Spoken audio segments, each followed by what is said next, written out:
Price lord brothers and sisters.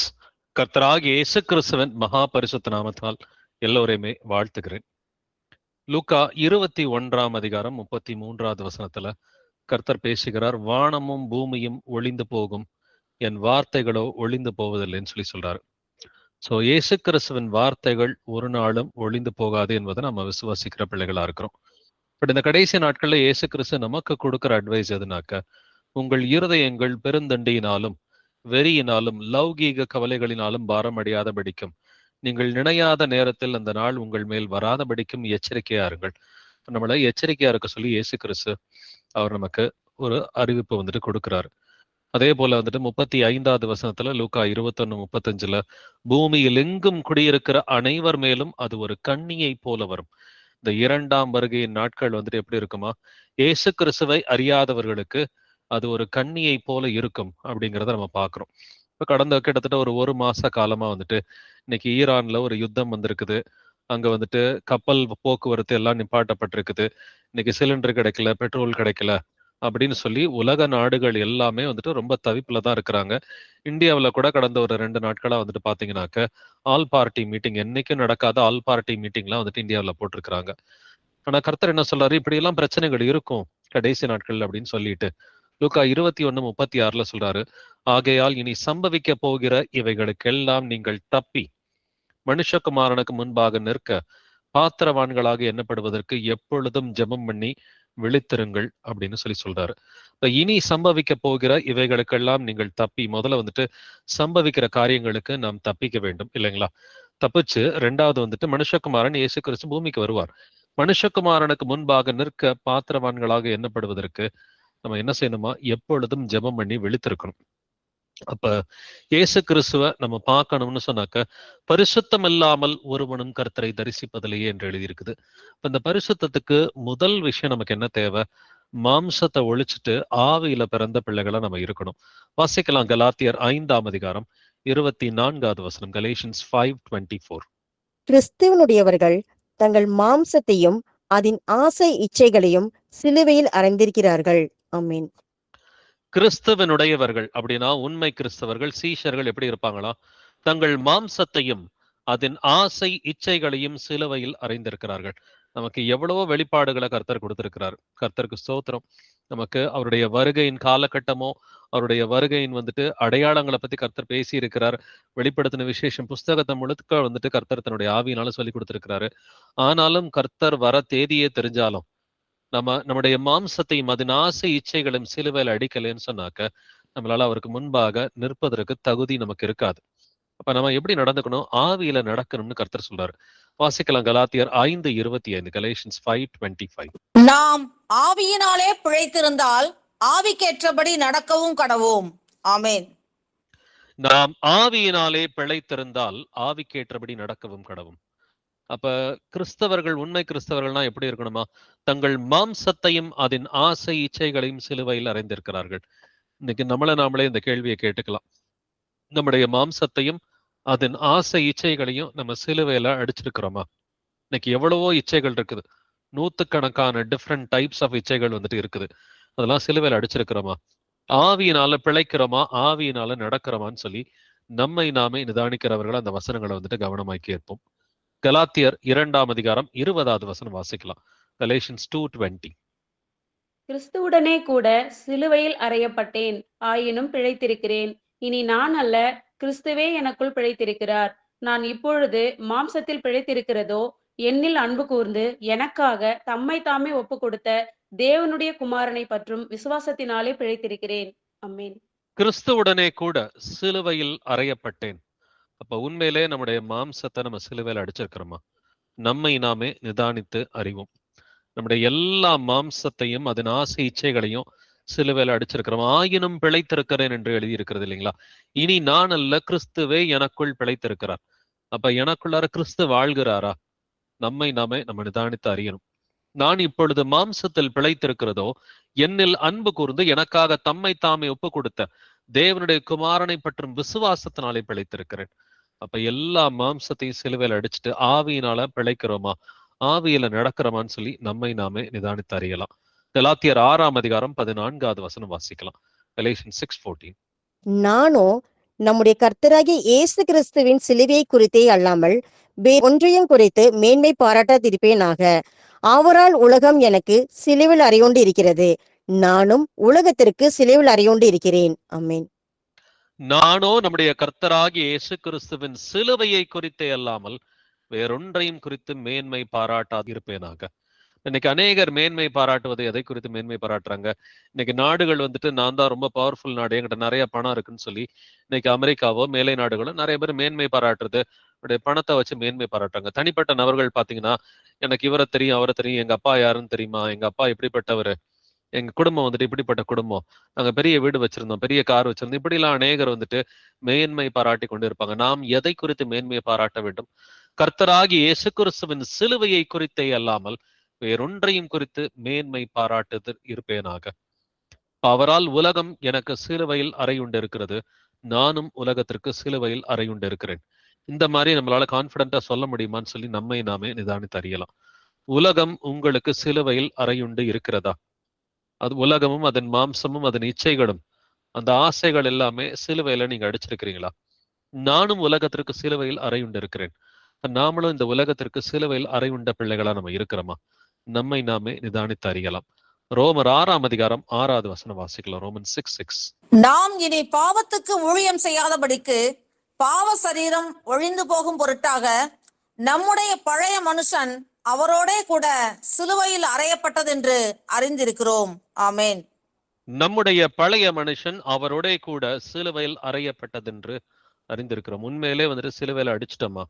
ஞானஸ்நானம் எடுத்த அன்னைக்கு பழைய மனுஷன் வந்துட்டு மறிச்சுட்டான் அப்படின்னு சொல்லி சொல்றோம். அன்னையில இருந்து நம்ம புது சிருஷ்டியா பிறக்க ஆரம்பிக்கிறோம். இப்ப நம்முடைய பழைய மனுஷன் உண்மையிலே சிலுவையில் அடிச்சிருக்கிறோமா? அவரால் உலகம் எனக்கு சிலுவையில் அறையுண்டு இருக்கிறது, நானும் உலகத்திற்கு சிலுவையில் அறையுண்டு இருக்கிறேன். நம்ம எப்படி இருக்கணும்? கிறிஸ்தவனுடையவர்கள் தங்கள் மாம்சத்தையும் அதன் ஆசை இச்சைகளையும் சிலுவையில் அறைந்திருக்கிறார்கள் என்று வேதம் சொல்கிறது. நாம் ஆவியினாலே பிழைத்திருந்தால் ஆவிக்கேற்றபடி நடக்கவும் கடவும் என்று எழுதியிருக்கிறது. அப்ப நம்ம வந்துட்டு ஆவியின்படிதான் சிந்திக்கிறோமா? ஆவியின்படிதான் நம்ம பேசுறோமா? ஒவ்வொரு முடிவுகளையும் ஆவியின்படிதான் எடுக்கிறோமா? நம்முடைய கான்வர்சேஷன்ஸ் டெய்லி வந்துட்டு ஆவியின்படிதான் இருக்குதான்றதை நம்மை நாமே நிதானித்து அறியலாம். மாம்சம் வந்துட்டு ஒன்னுத்துக்கு உதவாதுன்னு சொல்லி வேதம் சொல்லுது. அப்ப மாம்சத்தையும் அதன் ஆசை இச்சைகளையும் சிலுவையில் நாம் அறைய வேண்டும். வாசிக்கலாம் யோவான் 6ஆம் அதிகாரம் 63வது வசனம். ஜான் 6:63. ஆவியே உயிர்ப்பிக்கிறது, மாம்சமானது ஒன்றுக்கும் உதவாது. நான் உங்களுக்கு சொல்லுகிற வசனங்கள் ஆவியாயும் ஜீவனாயும் இருக்கிறது. ஆமென். ஆவியே உயிர்ப்பிக்கிறது, மாம்சமானது ஒன்றுக்கும் உதவாதுன்னு இயேசு கிறிஸ்து சொல்றாருங்க. அப்ப ஆவியின் சிந்தனை ஒண்ணுதான் நமக்கு அவசியமானது. மாம்சத்துக்குரிய சிந்தனை அது மரணம் என்று எழுதியிருக்கிறது இல்லைங்களா? அப்ப கர்த்தருடைய வசனம் எப்படிப்பட்டது? அது ஆவியாயும் ஜீவனாயும் இருக்கிறது. அப்ப உங்களுடைய சிந்தனைகள் வசனத்தின் அடிப்படையில் இருக்குதா? நம்மளே யோசிச்சு பார்க்கலாம். நாம் பேசுகிற வார்த்தைகள் வந்துட்டு வசனத்தின் அடிப்படையில வந்துட்டு இருக்குதா? நாம் செய்கிற கிரியைகள் வசனத்தின் அடிப்படையில இருக்குதான்னு சொல்லி நாமளே நிதானிச்சு பார்த்தாதான் கர்த்தர் சொன்ன மாதிரி இனி சம்பவிக்க போகிற இவைகளுக்கெல்லாம் நீங்கள் தப்பி மனுஷகுமாரனுக்கு முன்பாக நிற்க பாத்திரவான்களாக எண்ணப்படுவதற்கு நீங்கள் விழித்திருங்கள், ஜாக்கிரதை உள்ளவர்களாக இருக்கணும்னு கர்த்தர் சொல்லி இருக்கிறார். இப்ப இனிமேட்டு நடக்க போற பிரச்சனைகளா நம்ம தப்பிக்கணும். இன்னைக்கு ஈரான் வார்ல வந்துட்டு இந்தியாவிலையும் பிரச்சனை வந்திருக்குது. இது இன்னும் எந்த அளவுக்கு வந்துட்டு பெருசாக போகுதுன்றது நமக்கு இமீடியட்டா தெரியாட்டி கூட அடுத்த 1 மாசத்துல நமக்கு நிறைய டீட்டெயில்ஸ் வந்துட்டு ஆண்டவர் காமிப்பார். அடுத்த ஒரு 1 மாசம் 2 மாசம் 3 மாசம் ஸ்டில் அந்த ஸ்ட்ரைட் ஆஃப் ஹார்மோஸ் வந்துட்டு மூடியே இருக்குதுன்னு சொன்னாக்க நம்ம ஊர்ல வந்துட்டு அதிகமா டிராவல் பண்றது கஷ்டமாயிடும். இன்னைக்கு நீங்க ஒரு சில நாடுகள்ல வந்துட்டு எடுக்கிற முடிவுகளை யோசிச்சு பாருங்க. ஒரு சில நாடுகளை நம்ம 4 நாள் வேலை பார்த்தாக்க போதும், 3 நாள் வேலை பார்க்க வேணாம், இன்னைக்கு யாருமே டிராவல் பண்ணக்கூடாதுன்னு சொல்லி கிட்டத்தட்ட அந்த லாக்டவுன் மாதிரியான ஒரு சிச்சுவேஷன் திரும்பவும் அறிவிக்கிறாங்க. பிள்ளைகள் எல்லாம் ஸ்கூலுக்கு வர வேண்டாம், யூனிவர்சிட்டியை மூடலாம், நம்ம காலேஜை வந்துட்டு மூடலாம், ஸ்கூல்ஸ் எல்லாத்தையும் மூடிடலாம் அப்படின்ற மாதிரி முடிவுகளை ஒரு சில நாடுகள் எடுக்கிறாங்க.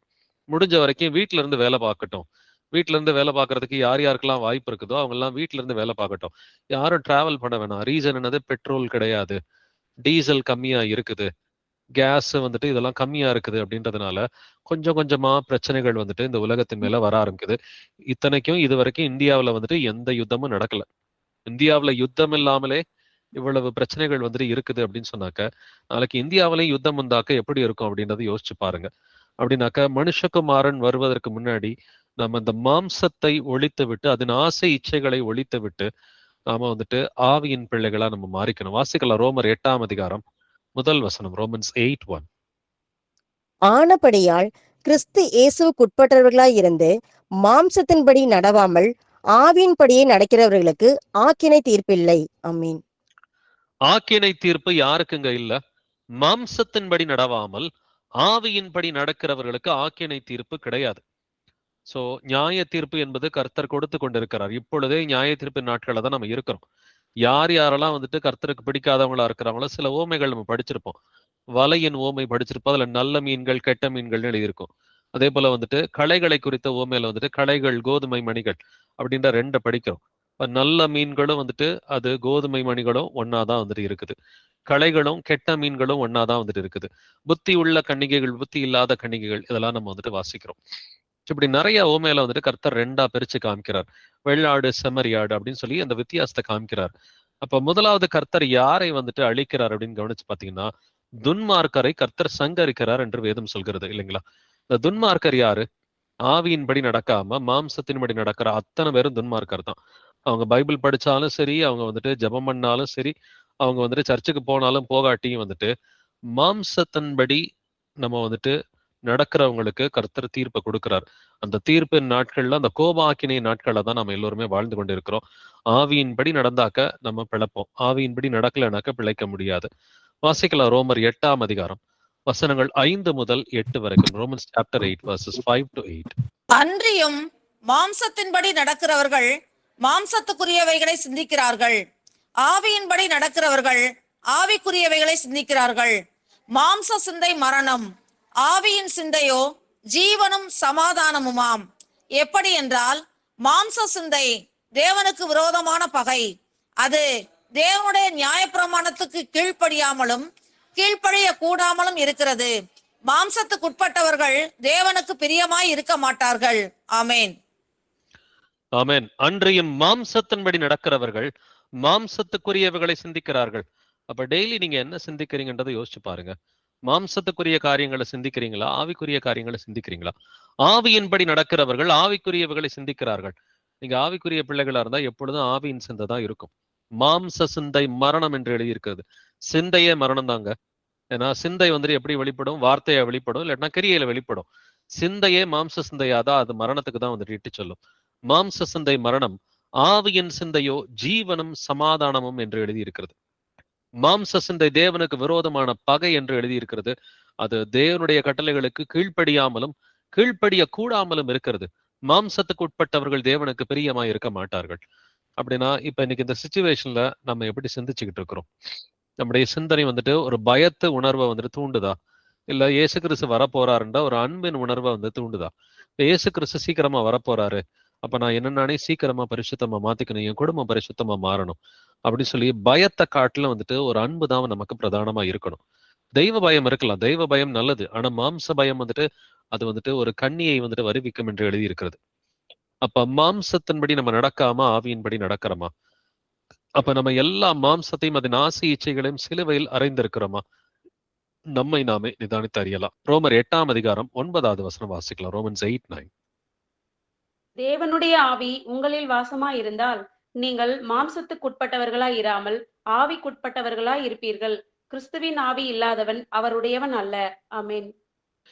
தேவனுடைய ஆவி உங்களில் வாசமாய் இருந்தால், இது ஒரு கண்டிஷனோட தான் எழுதியிருக்கு. உங்கள்கிட்ட வந்துட்டு ஏசப்பா இருந்தாக்க நீங்கள் மாம்சத்துக்கு உட்பட்டவர்களாய் இராமல் ஆவிக்கு உட்பட்டவர்களாய் இருப்பீர்கள். கிறிஸ்துவின் ஆவி இல்லாதவன் அவருடையவன் அல்ல.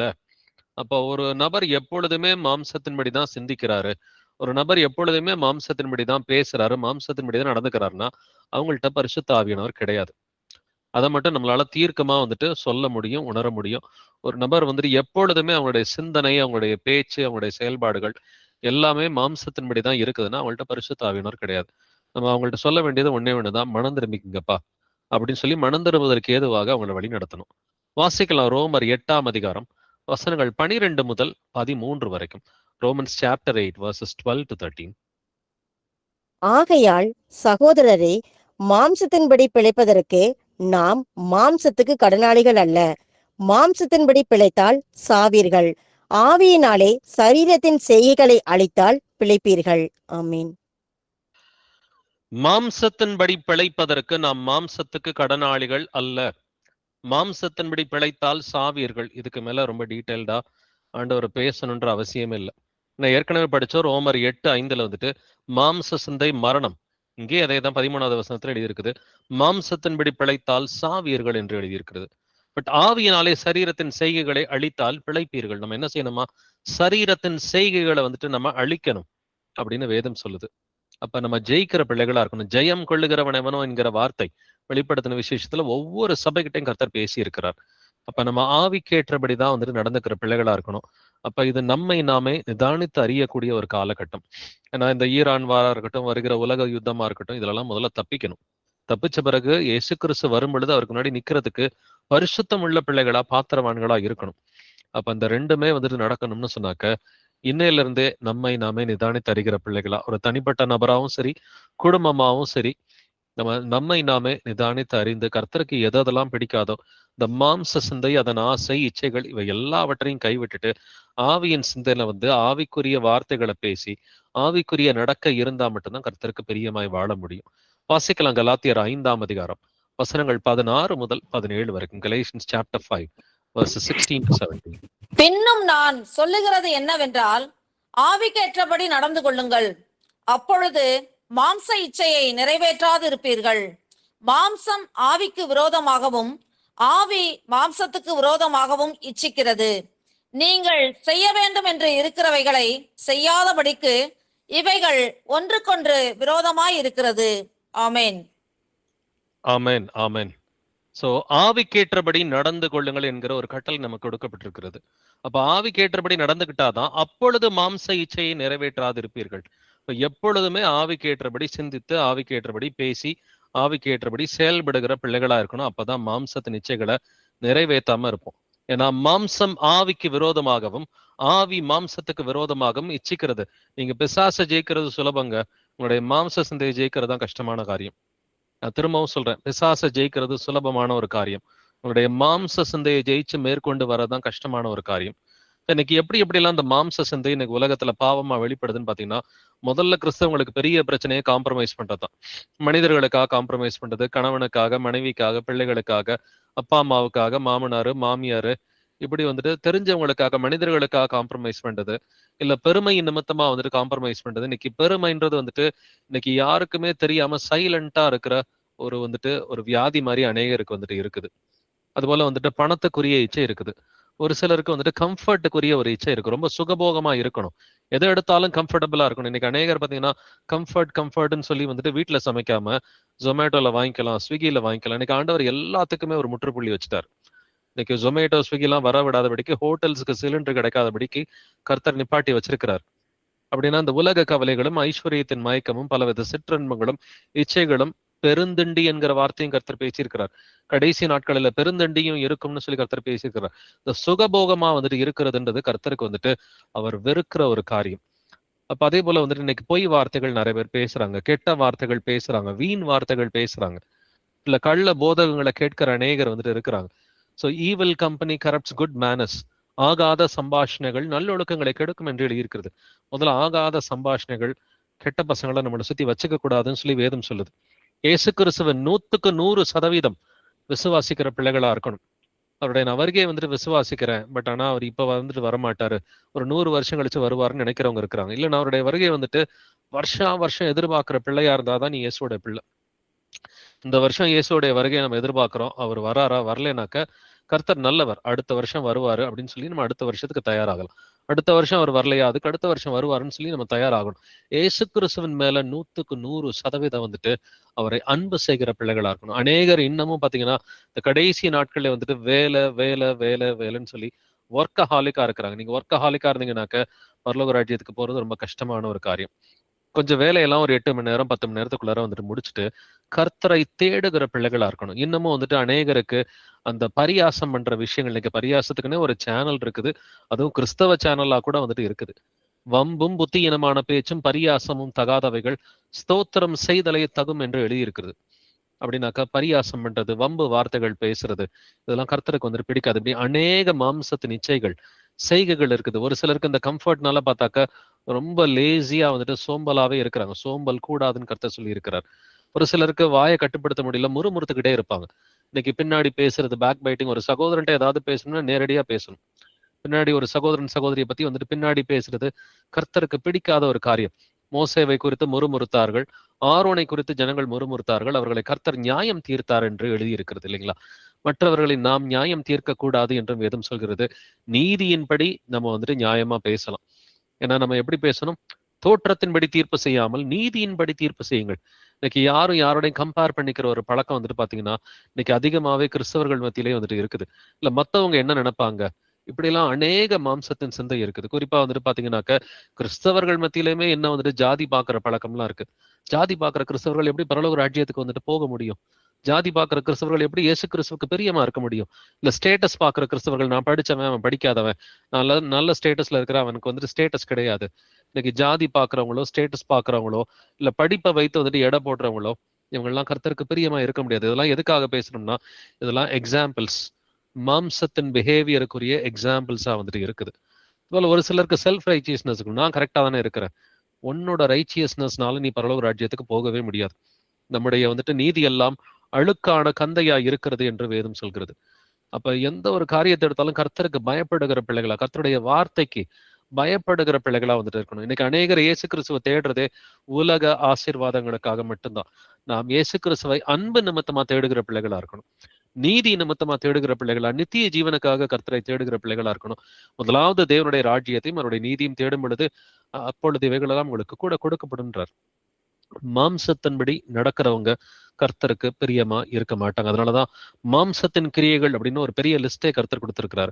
வாசிக்கலாம். கலாத்தியர் 5ஆம் அதிகாரம் வசனங்கள் 19 முதல் 21 வரைக்கும். Galatians chapter 5 verses 19 to 21. மாம்சத்தின் கிரியைகள் வெளியரங்கமாய் இருக்கின்றன. அவையாவன: விபச்சாரம், வேசித்தனம், அசுத்தம், காமவிகாரம், விக்கிரக ஆராதனை, பில்லி சூனியம், பகைகள், விரோதங்கள், வைராக்கியங்கள், கோபங்கள், சண்டைகள், பிரிவினைகள், மார்க்க பேதங்கள், பொறாமைகள், கொலைகள், வெறிகள், களியாட்டுகள் முதலானவைகளே. இப்படிப்பட்டவைகளை செய்கிறவர்கள் தேவனுடைய ராஜ்யத்தை சுதந்திரிப்பது இல்லை என்று முன்னே நான் சொன்னது போல இப்பொழுதும் உங்களுக்கு சொல்லுகிறேன். ஆமென். மாம்சத்தின் கிரியைகள்னு சொல்லி ஒரு 17 காரியங்களை கர்த்தர் சொல்றார். விபச்சாரம், வேசித்தனம், அசுத்தம், காமவிகாரம், விக்கிரக ஆராதனை, பில்லி சூனியம், பகைகள், விரோதங்கள் அப்படின்னு ஒரு பெரிய லிஸ்ட் வந்துட்டு இருக்குது. நாம நினைக்கிற வந்துட்டு இப்ப இந்த மாதிரி பெரிய பாவங்கள்லாம் கிறிஸ்தவங்கள்ட்ட இருக்காது அப்படின்னு சொல்லி சொல்றோம். பட் ஒரு சில விஷயங்களை எடுத்து பாத்தீங்கன்னாக்க இந்த பகைகள் இன்னமும் கிறிஸ்தவங்க மத்தியில இருக்குது. நான் ஒழுங்காதான் இருக்கிறேன்னு சொல்லி சொல்றவங்க மத்தியில பகை வந்துட்டு இருக்குது. ஒரு சகோதரனை கண்டா பிடிக்கல, ஒரு சகோதரியை கண்டா பிடிக்கல, சொந்தக்காரங்க, நண்பர்கள், பகைகள் இருக்குது, விரோதங்கள் இருக்குது, வைராக்கியங்கள் இருக்குது, கோபங்கள், சண்டைகள், பிரிவினைகள், பொறாமைகள், இது எல்லாமே வந்துட்டு இருக்குது. அது மட்டும் இல்லாம பார்த்தாக்க கர்த்தர் இங்க பில்லி சூனியம்ன்ற ஒரு வார்த்தை எழுதியிருக்கிறார். கிறிஸ்தவங்க வழக்கமா பில்லி சூனியம்லாம் பண்ண மாட்டாங்க. ஆனா கர்த்தருக்கு சித்தம்னு தெரிஞ்ச ஒரு காரியத்தை நீ செய்ய மாட்டேன்னு சொன்னா அது பில்லி சூனிய பாவம்னு சொல்லி வேதம் சொல்லுது. அது முரட்டாட்டம் பண்ணுதல், அது அவபக்திக்கும் விக்கிரக ஆராதனைக்கும் சரியா இருக்கிறதுன்னு சொல்லி வேதத்துல தெளிவாவே வந்துட்டு எழுதப்பட்டிருக்குது. நீங்க 1 சாமுவேல் 15ஆம் அதிகாரத்துல 22, 23வது வசனத்தை நீங்க படிச்சு பாத்தீங்கன்னு சொன்னாக்க கர்த்தருக்கு கீழ்ப்படுகிறதை பார்க்கலும் சர்வாங்க தகனங்களும் பலிகளும் கர்த்தருக்கு பிரியமா இருக்குமோ அப்படிங்கிற வார்த்தையை வந்துட்டு சாமுவேல் தீர்க்கதரிசி சவுல் ராஜா கிட்ட கேட்கிறாரு. பலியை பார்க்கலும் கீழ்ப்படிதலும், ஆட்டுக்கடாக்களின் நினத்தை பார்க்கலும் செவி கொடுத்தலும் உத்தமம். இரண்டகம் பண்ணுதல் பில்லி சூனிய பாவத்திற்கும், முரட்டாட்டம் பண்ணுதல் அவபக்திக்கும் விக்கிரக ஆராதனைக்கும் சரியா இருக்கிறது.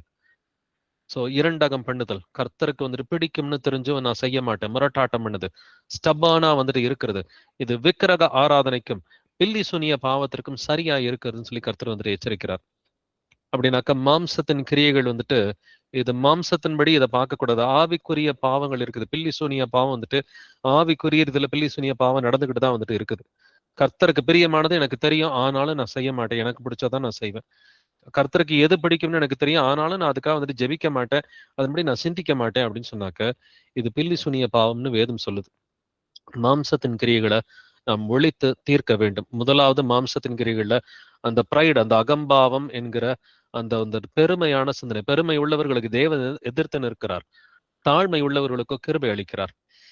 இந்த பிரைடு வந்துட்டு அநேகருக்கு தெரியாமலே உள்ளுக்குள்ளார ஒளிஞ்சிருக்கிற ஒரு பாவம் தான் இந்த பிரைடு, இந்த பெருமை என்கிற ஒரு பாவம் வந்துட்டு. அதுலயும் ஒரு சிலருக்கு ஸ்பிரிச்சுவல் பிரைடு இருக்கு, ஆவிக்குரிய வந்துட்டு பெருமை. நான் அவங்களோட ரொம்ப ஸ்பிரிச்சுவலா இருக்கிறேன், நான் அவங்களோட ரொம்ப கீழ்ப்படுகிறேன், இது வந்துட்டு ரொம்ப ரொம்ப மோசமான ஒரு ப்ரைடு. ஸ்பிரிச்சுவல் ப்ரைடு நமக்கு இருக்கக்கூடாது. ஒரு சிலருக்கு இன்னும் கோபம் இருக்குது, பொறாமை இருக்குது, செல்ஃபிஷ்னஸ் வந்துட்டு சுயநலமா சிந்திக்கிற ஒரு தன்மை இருக்கு. ஒரு சிலரை மன்னிக்க முடியல. கசப்பு, விரோதம், வைராக்கியம், இந்த உலகத்துக்குரிய ஆசைகள், இச்சைகள், இன்னும் நிறைய துணிமணி வாங்கணும், இன்னும் நிறைய வந்துட்டு நம்ம நகை வாங்கி போட்டுக்கணும், இன்னும் நிறைய சேலை வாங்கணும், இன்னும் நிறைய வந்துட்டு நம்ம வந்துட்டு உலகத்துல வந்துட்டு ரொம்ப எல்லாருடைய பார்வையில வந்துட்டு நம்ம கணம் பொருந்தியவர்களா இருக்கணும். அந்த சிந்தனை நமக்குள் இருக்கக்கூடாது. மாம்சத்தின் கிரியைகள், மாம்ச சிந்தை, இது மரணம் என்பதை வந்துட்டு வாசிச்சோம். மாம்சத்தின்படி நடக்கிறவர்கள் கர்த்தருக்கு பிரியமா இருக்க முடியாது என்பதையும் நம்ம வாசித்து பார்த்தோம். வாசிக்கலாம். 2 கொரிந்தியர் 10ஆம் அதிகாரம் 3 முதல் 5 வசனங்கள். 2 Corinthians chapter 10 verses 3 to 5. நாங்கள் மாம்சத்தில் நடக்கிறவர்களாய் இருந்தும் மாம்சத்தின்படி போர் செய்கிறவர்கள் அல்ல. எங்களுடைய போர் ஆயுதங்கள் மாம்சத்துக்கு ஏற்றவர்களாய் இராமல் அரண்களை நிர்மூலமாக்கிறதற்கு தேவ பலமுள்ளவைகளாய் இருக்கிறது. அவைகளால் நாங்கள் தர்க்கங்களையும் தேவனை அறிகிற அறிவுக்கு விரோதமாய் எழும்புகிற எல்லா மேட்டிமையும் நிர்மூலமாக்கி எந்த எண்ணத்தையும் கிறிஸ்துவுக்கு கீழ்ப்படிய சிறைப்படுத்துவர்களாய் இருக்கிறோம். நாங்கள் மாம்சத்தில் நடக்கிறவர்களாயிருந்தும் மாம்சத்தின்படி போர் செய்கிறவர்கள் அல்ல. மாம்சத்தின்படி போர் செய்கிற பிள்ளைகளா நம்ம இருக்கக்கூடாது. இன்னமும் நமக்குள்ளார கோபம், விரோதம், வைராக்கியம், வாக்குவாதங்கள், எரிச்சல்கள் இதெல்லாம் இருக்குதுன்னு சொன்னாக்க நம்ம ஏசப்பாவுடைய பிள்ளைங்களே கிடையாது. நம்முடைய போர் ஆயுதங்கள் எப்படி இருக்கணுமா? ஆவிக்குரிய போர் ஆயுதங்களா இருக்கணும். அவைகளால் என்ன செய்ய முடியும்? அவைகளால் நாங்கள் தர்க்கங்களையும் தேவனை அறிகிற அறிவுக்கு விரோதமாய் எழும்போம் எல்லா மேட்டுமையும் நிர்மூலமாக்கி எந்த எண்ணத்தையும் கிறிஸ்துவுக்கு கீழ்ப்படிய சிறைப்படுத்துகிறவர்களாய் இருக்கிறோம்.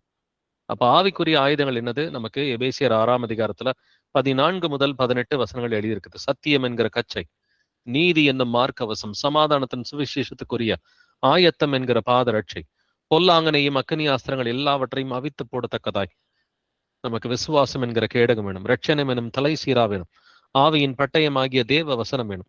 சோ இந்த எல்லா ஆயுதங்களும் நமக்கு இருந்துச்சுன்னா அதன் மூலமா தான் எல்லா மேட்டிமையும், ஏசு கிறிஸ்துவுக்கு விரோதமாக எழும்புகிற எல்லா மேட்டுமை, எல்லா எண்ணங்களையும் ஏசு கிறிஸ்துவுக்கு சிறைப்படுத்துகிற பிள்ளைகளா இருக்கிறோம். எல்லாருக்குமே நல்ல எண்ணம் இருக்குங்க. நான் நல்ல பிள்ளையா இருக்கணும், பரிசுத்தமா வாழணுன்ற எண்ணம் இருந்தா மட்டும் பத்தாது. நம்ம அதன்படி முயற்சி செய்கிற பிள்ளைகளா, அதற்காக ஜெபிக்கிற பிள்ளைகளா, அதற்காக வந்துட்டு பிரயாசம், பயிற்சி, முயற்சி செய்கிற பிள்ளைகளா இருக்கணும். மத்தேயு 26ஆம் அதிகாரம் 41வது வசனம் வாசிக்கலாம். Matthew 26:41. நீங்கள் சோதனைக்கு உட்படாதபடிக்கு விழித்திருந்து ஜெபம் பண்ணுங்கள். ஆவி உற்சாகம் உள்ளதுதான், மாம்சமோ பலவீனம் உள்ளது என்றார். ஆமென். ஆவி உற்சாகம் உள்ளதுதான், மாம்சமோ பலவீனம் உள்ளது. நல்லது செய்யணும்னு தான் நினைக்கிறோம், ஆனா நல்லது செய்ய முடியல. கரெக்டா இருக்கணும், ஒழுங்கா இருக்கணும், பரிசுத்தமா இருக்கணும், இந்த ஆசை எல்லாம் வந்துட்டு இருக்குது. ஆனா அதன்படி நடக்கிறது தான் கஷ்டமா இருக்கு. அதனால என்ன பண்ணணும்? நம்ம கர்த்தர் சொல்றாரு, விழித்திருந்து ஜெபம் பண்ணுங்கள் என்று கர்த்தர் பேசி இருக்கிறார். அப்ப விழித்திருந்து ஜெபிக்கிற பிள்ளைகளா இருக்கிறோமா? ஜெபத்துல விழித்திருக்கிற பிள்ளைகளா இருக்கிறோமா? உங்க வீட்டுல டெய்லி குடும்ப ஜெபம் நடக்குதா? யோசிச்சு பாருங்க. சண்டை வந்தாலும் குடும்ப ஜெபம் பண்ணாதான் சண்டை தீரும். நிறைய பேர் என்ன பண்ணுவாங்க? சண்டை போட்டாங்கன்னா குடும்ப ஜெபம் பண்ண மாட்டாங்க. ஒரு ஹஸ்பண்ட் ஒய்ஃப்க்கு நடுவில் ஒரு சண்டை வந்துச்சுன்னா அன்னைக்கோ அடுத்த 2 நாள் 4 நாள் 1 வாரம் குடும்ப ஜெபம் நடக்காது. சண்டை வந்தாலும் சண்டை தீர்றதுக்கு ஒரே ஒரு வழி, குடும்ப ஜெபம் பண்ணாதான் சண்டை தீரும். இல்ல நிறைய பேர் என்ன பண்ணுவாங்க? குடும்பத்துல ஒரு பிரச்சனை வந்துருச்சுன்னு சொன்னா பைபிள் படிக்க மாட்டாங்க, ஜெபிக்க மாட்டாங்க. இதுதான் சாத்தான் வைக்கிற பெரிய டிராப்பே வந்துட்டு. குடும்பத்துல சண்டை வந்துச்சுன்னா அன்னைக்கு தான் நீ அதிகமா பைபிள் படிக்கணும், அன்னைக்குதான் நீ அதிகமாவே நீ தனிப்பட்ட முறையில ஜெபம் பண்ணணும், அன்னைக்குதான் நீ அதிகமாவே வந்துட்டு குடும்ப ஜெபம் பண்றதுக்கு வந்துட்டு குடும்பத்தை எப்படியாவது ஏவி உட்கார வச்சு, ஒருத்தர் வராட்டியும் பரவாயில்ல 3 பேர் உட்காந்து 2 பேர் உட்காந்தாவது குடும்ப ஜெபம் நம்ம செஞ்சே ஆகணும். இது அப்படிப்பட்ட நாட்களா இருக்கிறது பிரதர்ஸ் அண்ட் சிஸ்டர்ஸ். கர்த்தருடைய வருகைக்கு நம்ம தயாரிப்போடு வந்துட்டு இருக்கணும். மனுஷகுமாரன் வரும் பொழுது மனுஷகுமாரனுக்கு முன்பாக நிற்பதற்கு தகுதி உள்ள பிள்ளைகளா நம்ம இருக்கணும்னு சொல்லி கர்த்தர் நம்ம எச்சரிக்கிறார். விழித்திருந்து ஜெபிக்கிற பிள்ளைகளா, ஜெபத்திலே விழித்திருக்கிற பிள்ளைகளா நம்ம இருக்கணும். அப்படின்னாக்க கிறிஸ்தவனுடையவர்கள் தங்கள் மாம்சத்தையும் அதன் ஆசை இச்சைகளையும் சிலுவையில் அறைந்திருக்கிறார்கள் என்று வேதம் சொல்கிறது. நாம் ஆவியினாலே பிழைத்திருந்தால் ஆவிக்கேற்றபடி நடக்கவும் கடவும். ஆவியினால பிழைச்சிருக்கிறீங்களா? ஆவிக்கேற்றபடி நடக்கிறீங்களா? மாம்சத்தையும் அதன் ஆசை இச்சைகளையும் சிலுவையில அடிச்சிட்டீங்களா? வாசிக்கலாம். 1 திமோத்தி 6ஆம் அதிகாரம் 10வது வசனம். 1 Timothy 6:10. பண ஆசை எல்லா தீமைக்கும் வேறா இருக்கிறது. சிலர் அதை இச்சித்து விசுவாசத்தை விட்டு வழுவி அநேக வேதனைகளாலே தங்களை உருவ குத்திக் கொண்டிருக்கிறார்கள். ஆமென். பண ஆசை எல்லா தீமைக்கும் வேறா இருக்கிறது, சிலர் அதை இச்சித்து என்று வேதம் சொல்கிறது இல்லைங்களா? பண ஆசைதான் எல்லா தீமைக்கும் வேறா இருக்கிறது. இன்னைக்கு பொருள் ஆசைன்றது பணமும் சரி மற்ற பொருட்களுக்கும் சேர்த்து ஆசைப்படுறதுதான் பொருள் ஆசைன்னு கர்த்தர் சொல்றாரு. அப்ப சிலர் அதை இச்சித்து, அப்ப அந்த இச்சை இருக்கக்கூடாது, ஆசை இருக்கக்கூடாதுன்னு கர்த்தர் சொல்றாரு இல்லைங்களா? அப்ப கிறிஸ்துவனுடையவர்கள் தங்கள் மாம்சத்தையும் அதன் ஆசை இச்சைகளையும் சிலுவையில் அறிந்திருக்கிறார்கள். இந்த ஆசை என்ற வார்த்தையும் இச்சை என்ற வார்த்தையை நல்லா கவனிச்சுக்கோங்க. பண ஆசைன்னு சொல்லி இருக்குது இல்லைங்களா? அதே போல சிலர் அதை இச்சித்து, அந்த ஆசையும் இச்சையும் இருக்கக்கூடாது. இச்சித்தால் என்ன நடக்கும்? விசுவாசத்தை விட்டு வழுவி அநேக வேதனைகளினாலே தங்களை உருவ குத்தி கொண்டிருக்கிறார்கள். அப்ப பணத்துக்குரிய இச்சை இருந்துச்சுனாக்க விசுவாசத்தை விட்டு அவங்க வழுவி போயிடுவாங்க. அநேக வேதனைகளினாலே தங்களை உருவ குத்தி கொண்டிருக்கிறார்கள். வாசிக்கலாம் எபிரேயர் 13:5, ஹீப்ரூஸ் 13:5. நீங்கள் பண ஆசை இல்லாதவர்களாய் நடந்து உங்களுக்கு இருக்கிறவைகள் போதும் என்று எண்ணுங்கள். நான் உன்னை விட்டு விலகுவதும் இல்லை, உன்னை கைவிடுவதும் இல்லை என்று அவர் சொல்லியிருக்கிறாரே. ஆமேன். நீங்கள் பண ஆசை இல்லாதவர்களாய் நடந்து உங்களுக்கு இருக்கிறவைகள் போதும் என்று எண்ணுங்கள். கர்த்தர் தெளிவா சொல்றாரு, என்ன இருக்குதோ போதும்னு நினைச்சுக்க. ஆனா மனுஷனுக்கு என்ன வந்துட்டு எப்பொழுதுமே மாம்ச சிந்தை என்ன இருக்கும்? பத்தல பத்தல பத்தல பத்தல. இயேசு கிறிஸ்துட்டு போகும் பொழுதெல்லாம் வந்துட்டு ஆண்டவரே இதை வாங்கி கொடுங்க, அதை வாங்கி கொடுங்க, அதை வாங்கி கொடுங்க. என்னைக்காவது நம்ம நன்றி சொல்றோமா? ஆண்டவரே போதும், ஆண்டவரே சந்தோஷமா இருக்கிறேன், ஆண்டவரே இவ்வளவு காரியங்கள் கொடுத்துருக்கிறீங்க, எனக்கு வந்துட்டு தங்குறதுக்கு வீடோ நல்ல குடும்பத்தையோ வந்துட்டு ஒரு வேலையை கொடுக்குறீங்க, சம்பளத்தை கொடுக்குறீங்க, இந்த பொருட்களை கொடுத்துருக்கிறீங்க, ஸ்தோத்திரம் ஆண்டவரே. ஆவிக்குரிய இதுல எனக்கு சத்தியத்தை சொல்லி கொடுத்துருக்கிறீங்க, ஸ்தோத்திரம். பண ஆசை இல்லாதவர்களை நடந்து உங்களுக்கு இருக்கிறவைகள் போதும் என்று எண்ணுங்கள். அந்த போதும் என்கிற மனதுடனே கூடிய தேவ பக்தியே மிகுந்த ஆதாயம். உண்ணவும் உடுக்கவும் இருந்தால் போதும் என்று இருக்க கடவும். அந்த போதும், அந்த கண்டென்ட்மெண்ட் வந்துட்டு இருக்குதா? கண்டென்ட்மெண்ட் இருந்தாதான் ஆவியானவர் இருக்கிறாரு. கண்டென்ட்மெண்ட் இல்லைனாக்க ஆவியானவர் இல்லை. நான் உன்னை விட்டு விலகுவதும் இல்லை, உன்னை கைவிடுவதும் இல்லை என்று அவர் சொல்லி இருக்கிறாரு. இயேசு கிறிஸ்து நம்மோடு கூட எப்பொழுதும் இருக்கிறார் இல்லைங்களா? அந்த உணர்வு இருந்துச்சுன்னா போதும் அப்படிங்கிற ஒரு எண்ணம் இருக்கும். அந்த உணர்வு இல்லாதவங்களுக்கு இயேசு கிறிஸ்து வந்துட்டு யார் யாருக்கிட்ட இல்லையோ அவங்களுக்கெல்லாம் பத்தல இது இல்ல அது இல்ல, இல்லாததை குறித்து தான் பேசுவாங்களே ஒழிய இருக்கிறத குறித்து நன்றி சொல்ல மாட்டாங்க. அப்ப ரொம்ப ஜாக்கிரதையா இருக்கணும். இந்த நாட்களிலே வந்துட்டு ரொம்ப ரொம்ப ஜாக்கிரதையா இருக்க வேண்டிய நாட்கள். நம்ம ஆவிக்குரியதுல மாம்சத்தையும் அதன் ஆசை இச்சைகளையும் சிலுவையில அடிக்க வேண்டிய நாட்களா இருக்கிறது. வாசிக்கலாம் 2 திமோத்தி 4:10, 10வது 2 திமோத்தி 4:10. ஏனென்றால் தேமா இப்பிரபஞ்சத்தின் மேல் ஆசை வைத்து என்னை விட்டு பிரிந்து தெசலோனிக்கே பட்டணத்துக்கு போய்விட்டான். கிரஸ்கே கலாத்தியா நாட்டிற்கும் தீத்து தல்மாத்தியா நாட்டிற்கும் போய்விட்டார்கள். ஆமேன். தேமா அப்படிங்கிற ஒரு மனுஷன் இருந்தா, அப்போஸ்தலன் பவுலோட சேர்ந்து ஊழியம் பார்த்த ஒரு ஊழியக்காரன். ஆனா அவன் என்ன பண்ணானா, இப்பிரபஞ்சத்தின் மேல் ஆசை வைத்து என்னை விட்டு பிரிஞ்சு போயிட்டான்னு சொல்லி வந்துட்டு வசனத்துல எழுதி இருக்குது இல்லைங்களா? அப்ப இந்த உலக ஆசை வந்துட்டு, உலகத்தின் ஆசை அதன் இச்சைகள் அது நமக்குள் பிரவேசிக்காதபடிக்கு ரொம்ப ஜாக்கிரதையா இருக்க வேண்டிய நாட்களா இருக்கிறது. அப்ப ஆசையை குறித்து சில வசனங்கள் பார்த்தோம். இச்சையை குறித்தும் அநேக வசனங்களை கர்த்தர் எழுதி இருக்கிறார். வாசிக்கலாம் யோவான் 8:44. ஜான் 8:44. நீங்கள் உங்கள் பிதாவாகிய பிசாசானவனால் உண்டானவர்கள், உங்கள் பிதாவினுடைய இச்சைகளின்படி செய்ய மனதாய் இருக்கிறீர்கள். அவன் ஆதி முதற்கொண்டு மனுஷ கொலைபாதகனாய் இருக்கிறான். சத்தியம் அவனிடத்தில் இல்லாதபடியால் அவன் சத்தியத்திலே நிலை நிற்கவில்லை. அவன் பொய்யனும் பொய்க்கு பிதாவுமாய் இருக்கிறபடியால் அவன் பொய் பேசும்போது தன் சொந்தத்தில் எடுத்து பேசுகிறான். நீங்கள் உங்கள் பிதாவாகிய பிசாசானவனால் உண்டானவர்கள். இது இயேசு கிறிஸ்து வாயிலிருந்து வர வார்த்தைங்க, ரொம்ப பயங்கரமான ஒரு வார்த்தை. ஒரு சில யூதர்களை பார்த்து அவர் என்ன சொல்றாரு? நீங்கள் உங்கள் பிதாவாகிய பிசாசானவனால் உண்டானவர்கள். உங்க அப்பா பிசாசுன்னு சொல்லி இயேசு கிறிஸ்து ஒரு சிலரை பார்த்து சொல்றாரு. யாரை பார்த்து சொல்றாரு? உங்கள் பிதாவினுடைய இச்சைகளின்படி செய்ய மனதா இருக்கிறீர்கள். அப்ப பிசாசனுடைய இச்சையின்படி யாராவது செஞ்சா அவங்க யாருடைய பிள்ளைங்க? அவங்க பிசாசோட பிள்ளைகள் என்று எழுதியிருக்கிறது. அப்ப எந்த விஷயமா இருந்தாலும் சரி, பிசாசு தான் இச்சைக்கெல்லாம் காரணமா இருக்கிறான். ஆரம்பத்துல இச்சையை தூண்டி விட்டது வந்துட்டு பிசாசு தான். இப்ப பிசாசனுடைய இச்சையின்படிதான் ஒருத்தர் ரெகுலராவே நடக்கிறாருன்னா அவர் யாருடைய பிள்ளை? இயேசு கிறிஸ்துடைய பிள்ளை கிடையாது. அவன் எப்படிப்பட்டவன்? பிசாசு. அவன் பொய்யனும் பொய்க்கு பிதாவுமா இருக்கிறான்னு சொல்லி வேதம் சொல்லுது. அப்ப இந்த இச்சைக்கெல்லாம் காரணம் வந்துட்டு பிசாசு தான். அப்போ ஒருத்தர் இச்சையின்படியே ரெகுலரா நடக்கிறாங்கனாக்க அவங்க இயேசு கிறிஸ்துவின் பிள்ளைகள் அல்ல அப்படின்றத நம்ம தெரிஞ்சுக்கணும். அப்ப இதற்குரிய இந்த பிரச்சனைகள்ல இருந்து நாமளும் ஜாக்கிரதையா விலகி இருக்கணும். வாசிக்கலாம் மார்க் 4:18. மார்க் 4:18.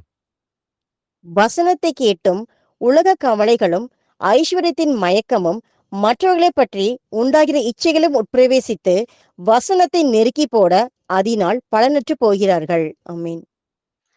இந்த விதைக்கிறவனோட உவமையும் நம்ம வாழ்க்கையில வந்துட்டு ரொம்ப முக்கியமான ஒரு உவமையா இருக்குது.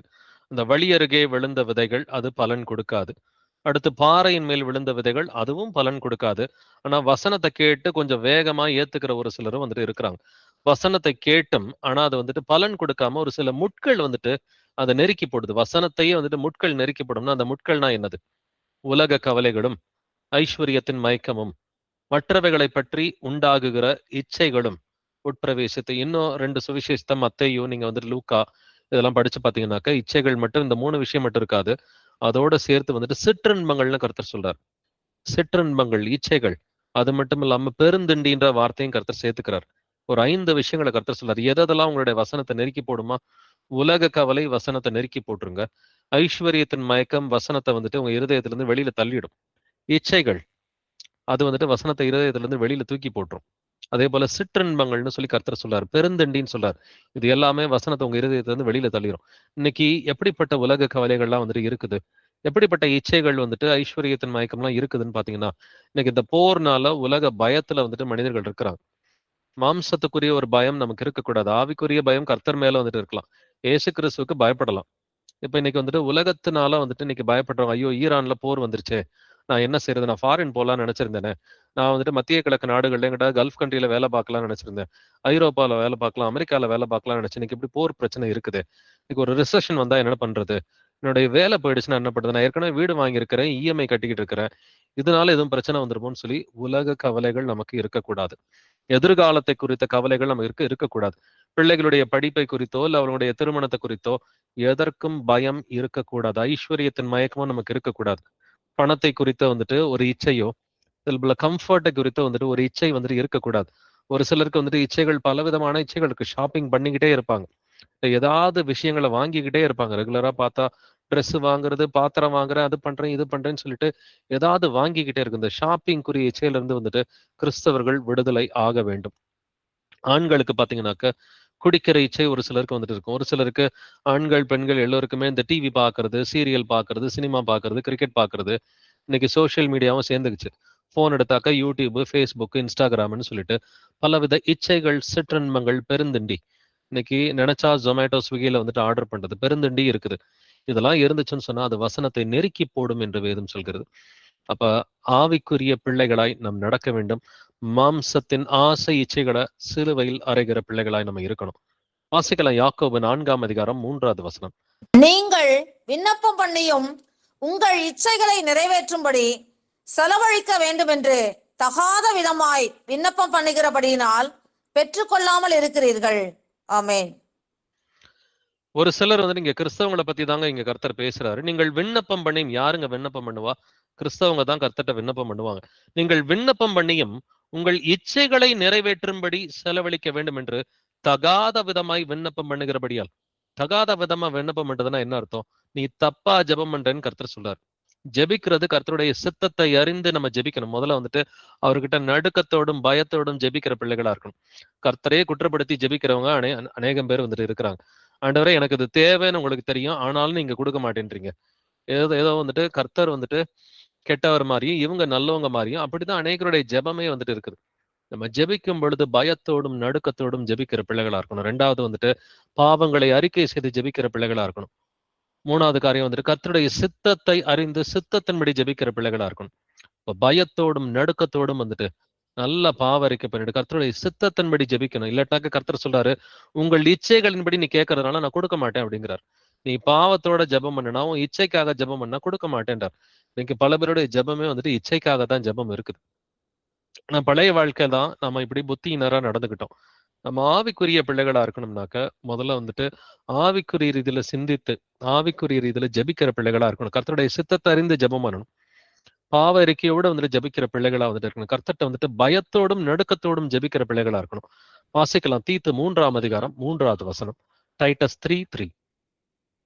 ஏனெனில் முற்காலத்திலே நாமும் புத்தியினரும் கீழ்ப்படியாதவர்களும் வழி தப்பி நடக்கிறவர்களும் பலவித இச்சைகளுக்கும் இன்பங்களுக்கும் அடிமைப்பட்டவர்களும் துர்குணத்தோடும் பொறாமையோடும் ஜீவனம் பண்ணுகிறவர்களும் பகைக்கப்படத்தக்கவர்களும் ஒருவரை ஒருவர் பகைக்கிறவர்களுமாயிருந்தோம்.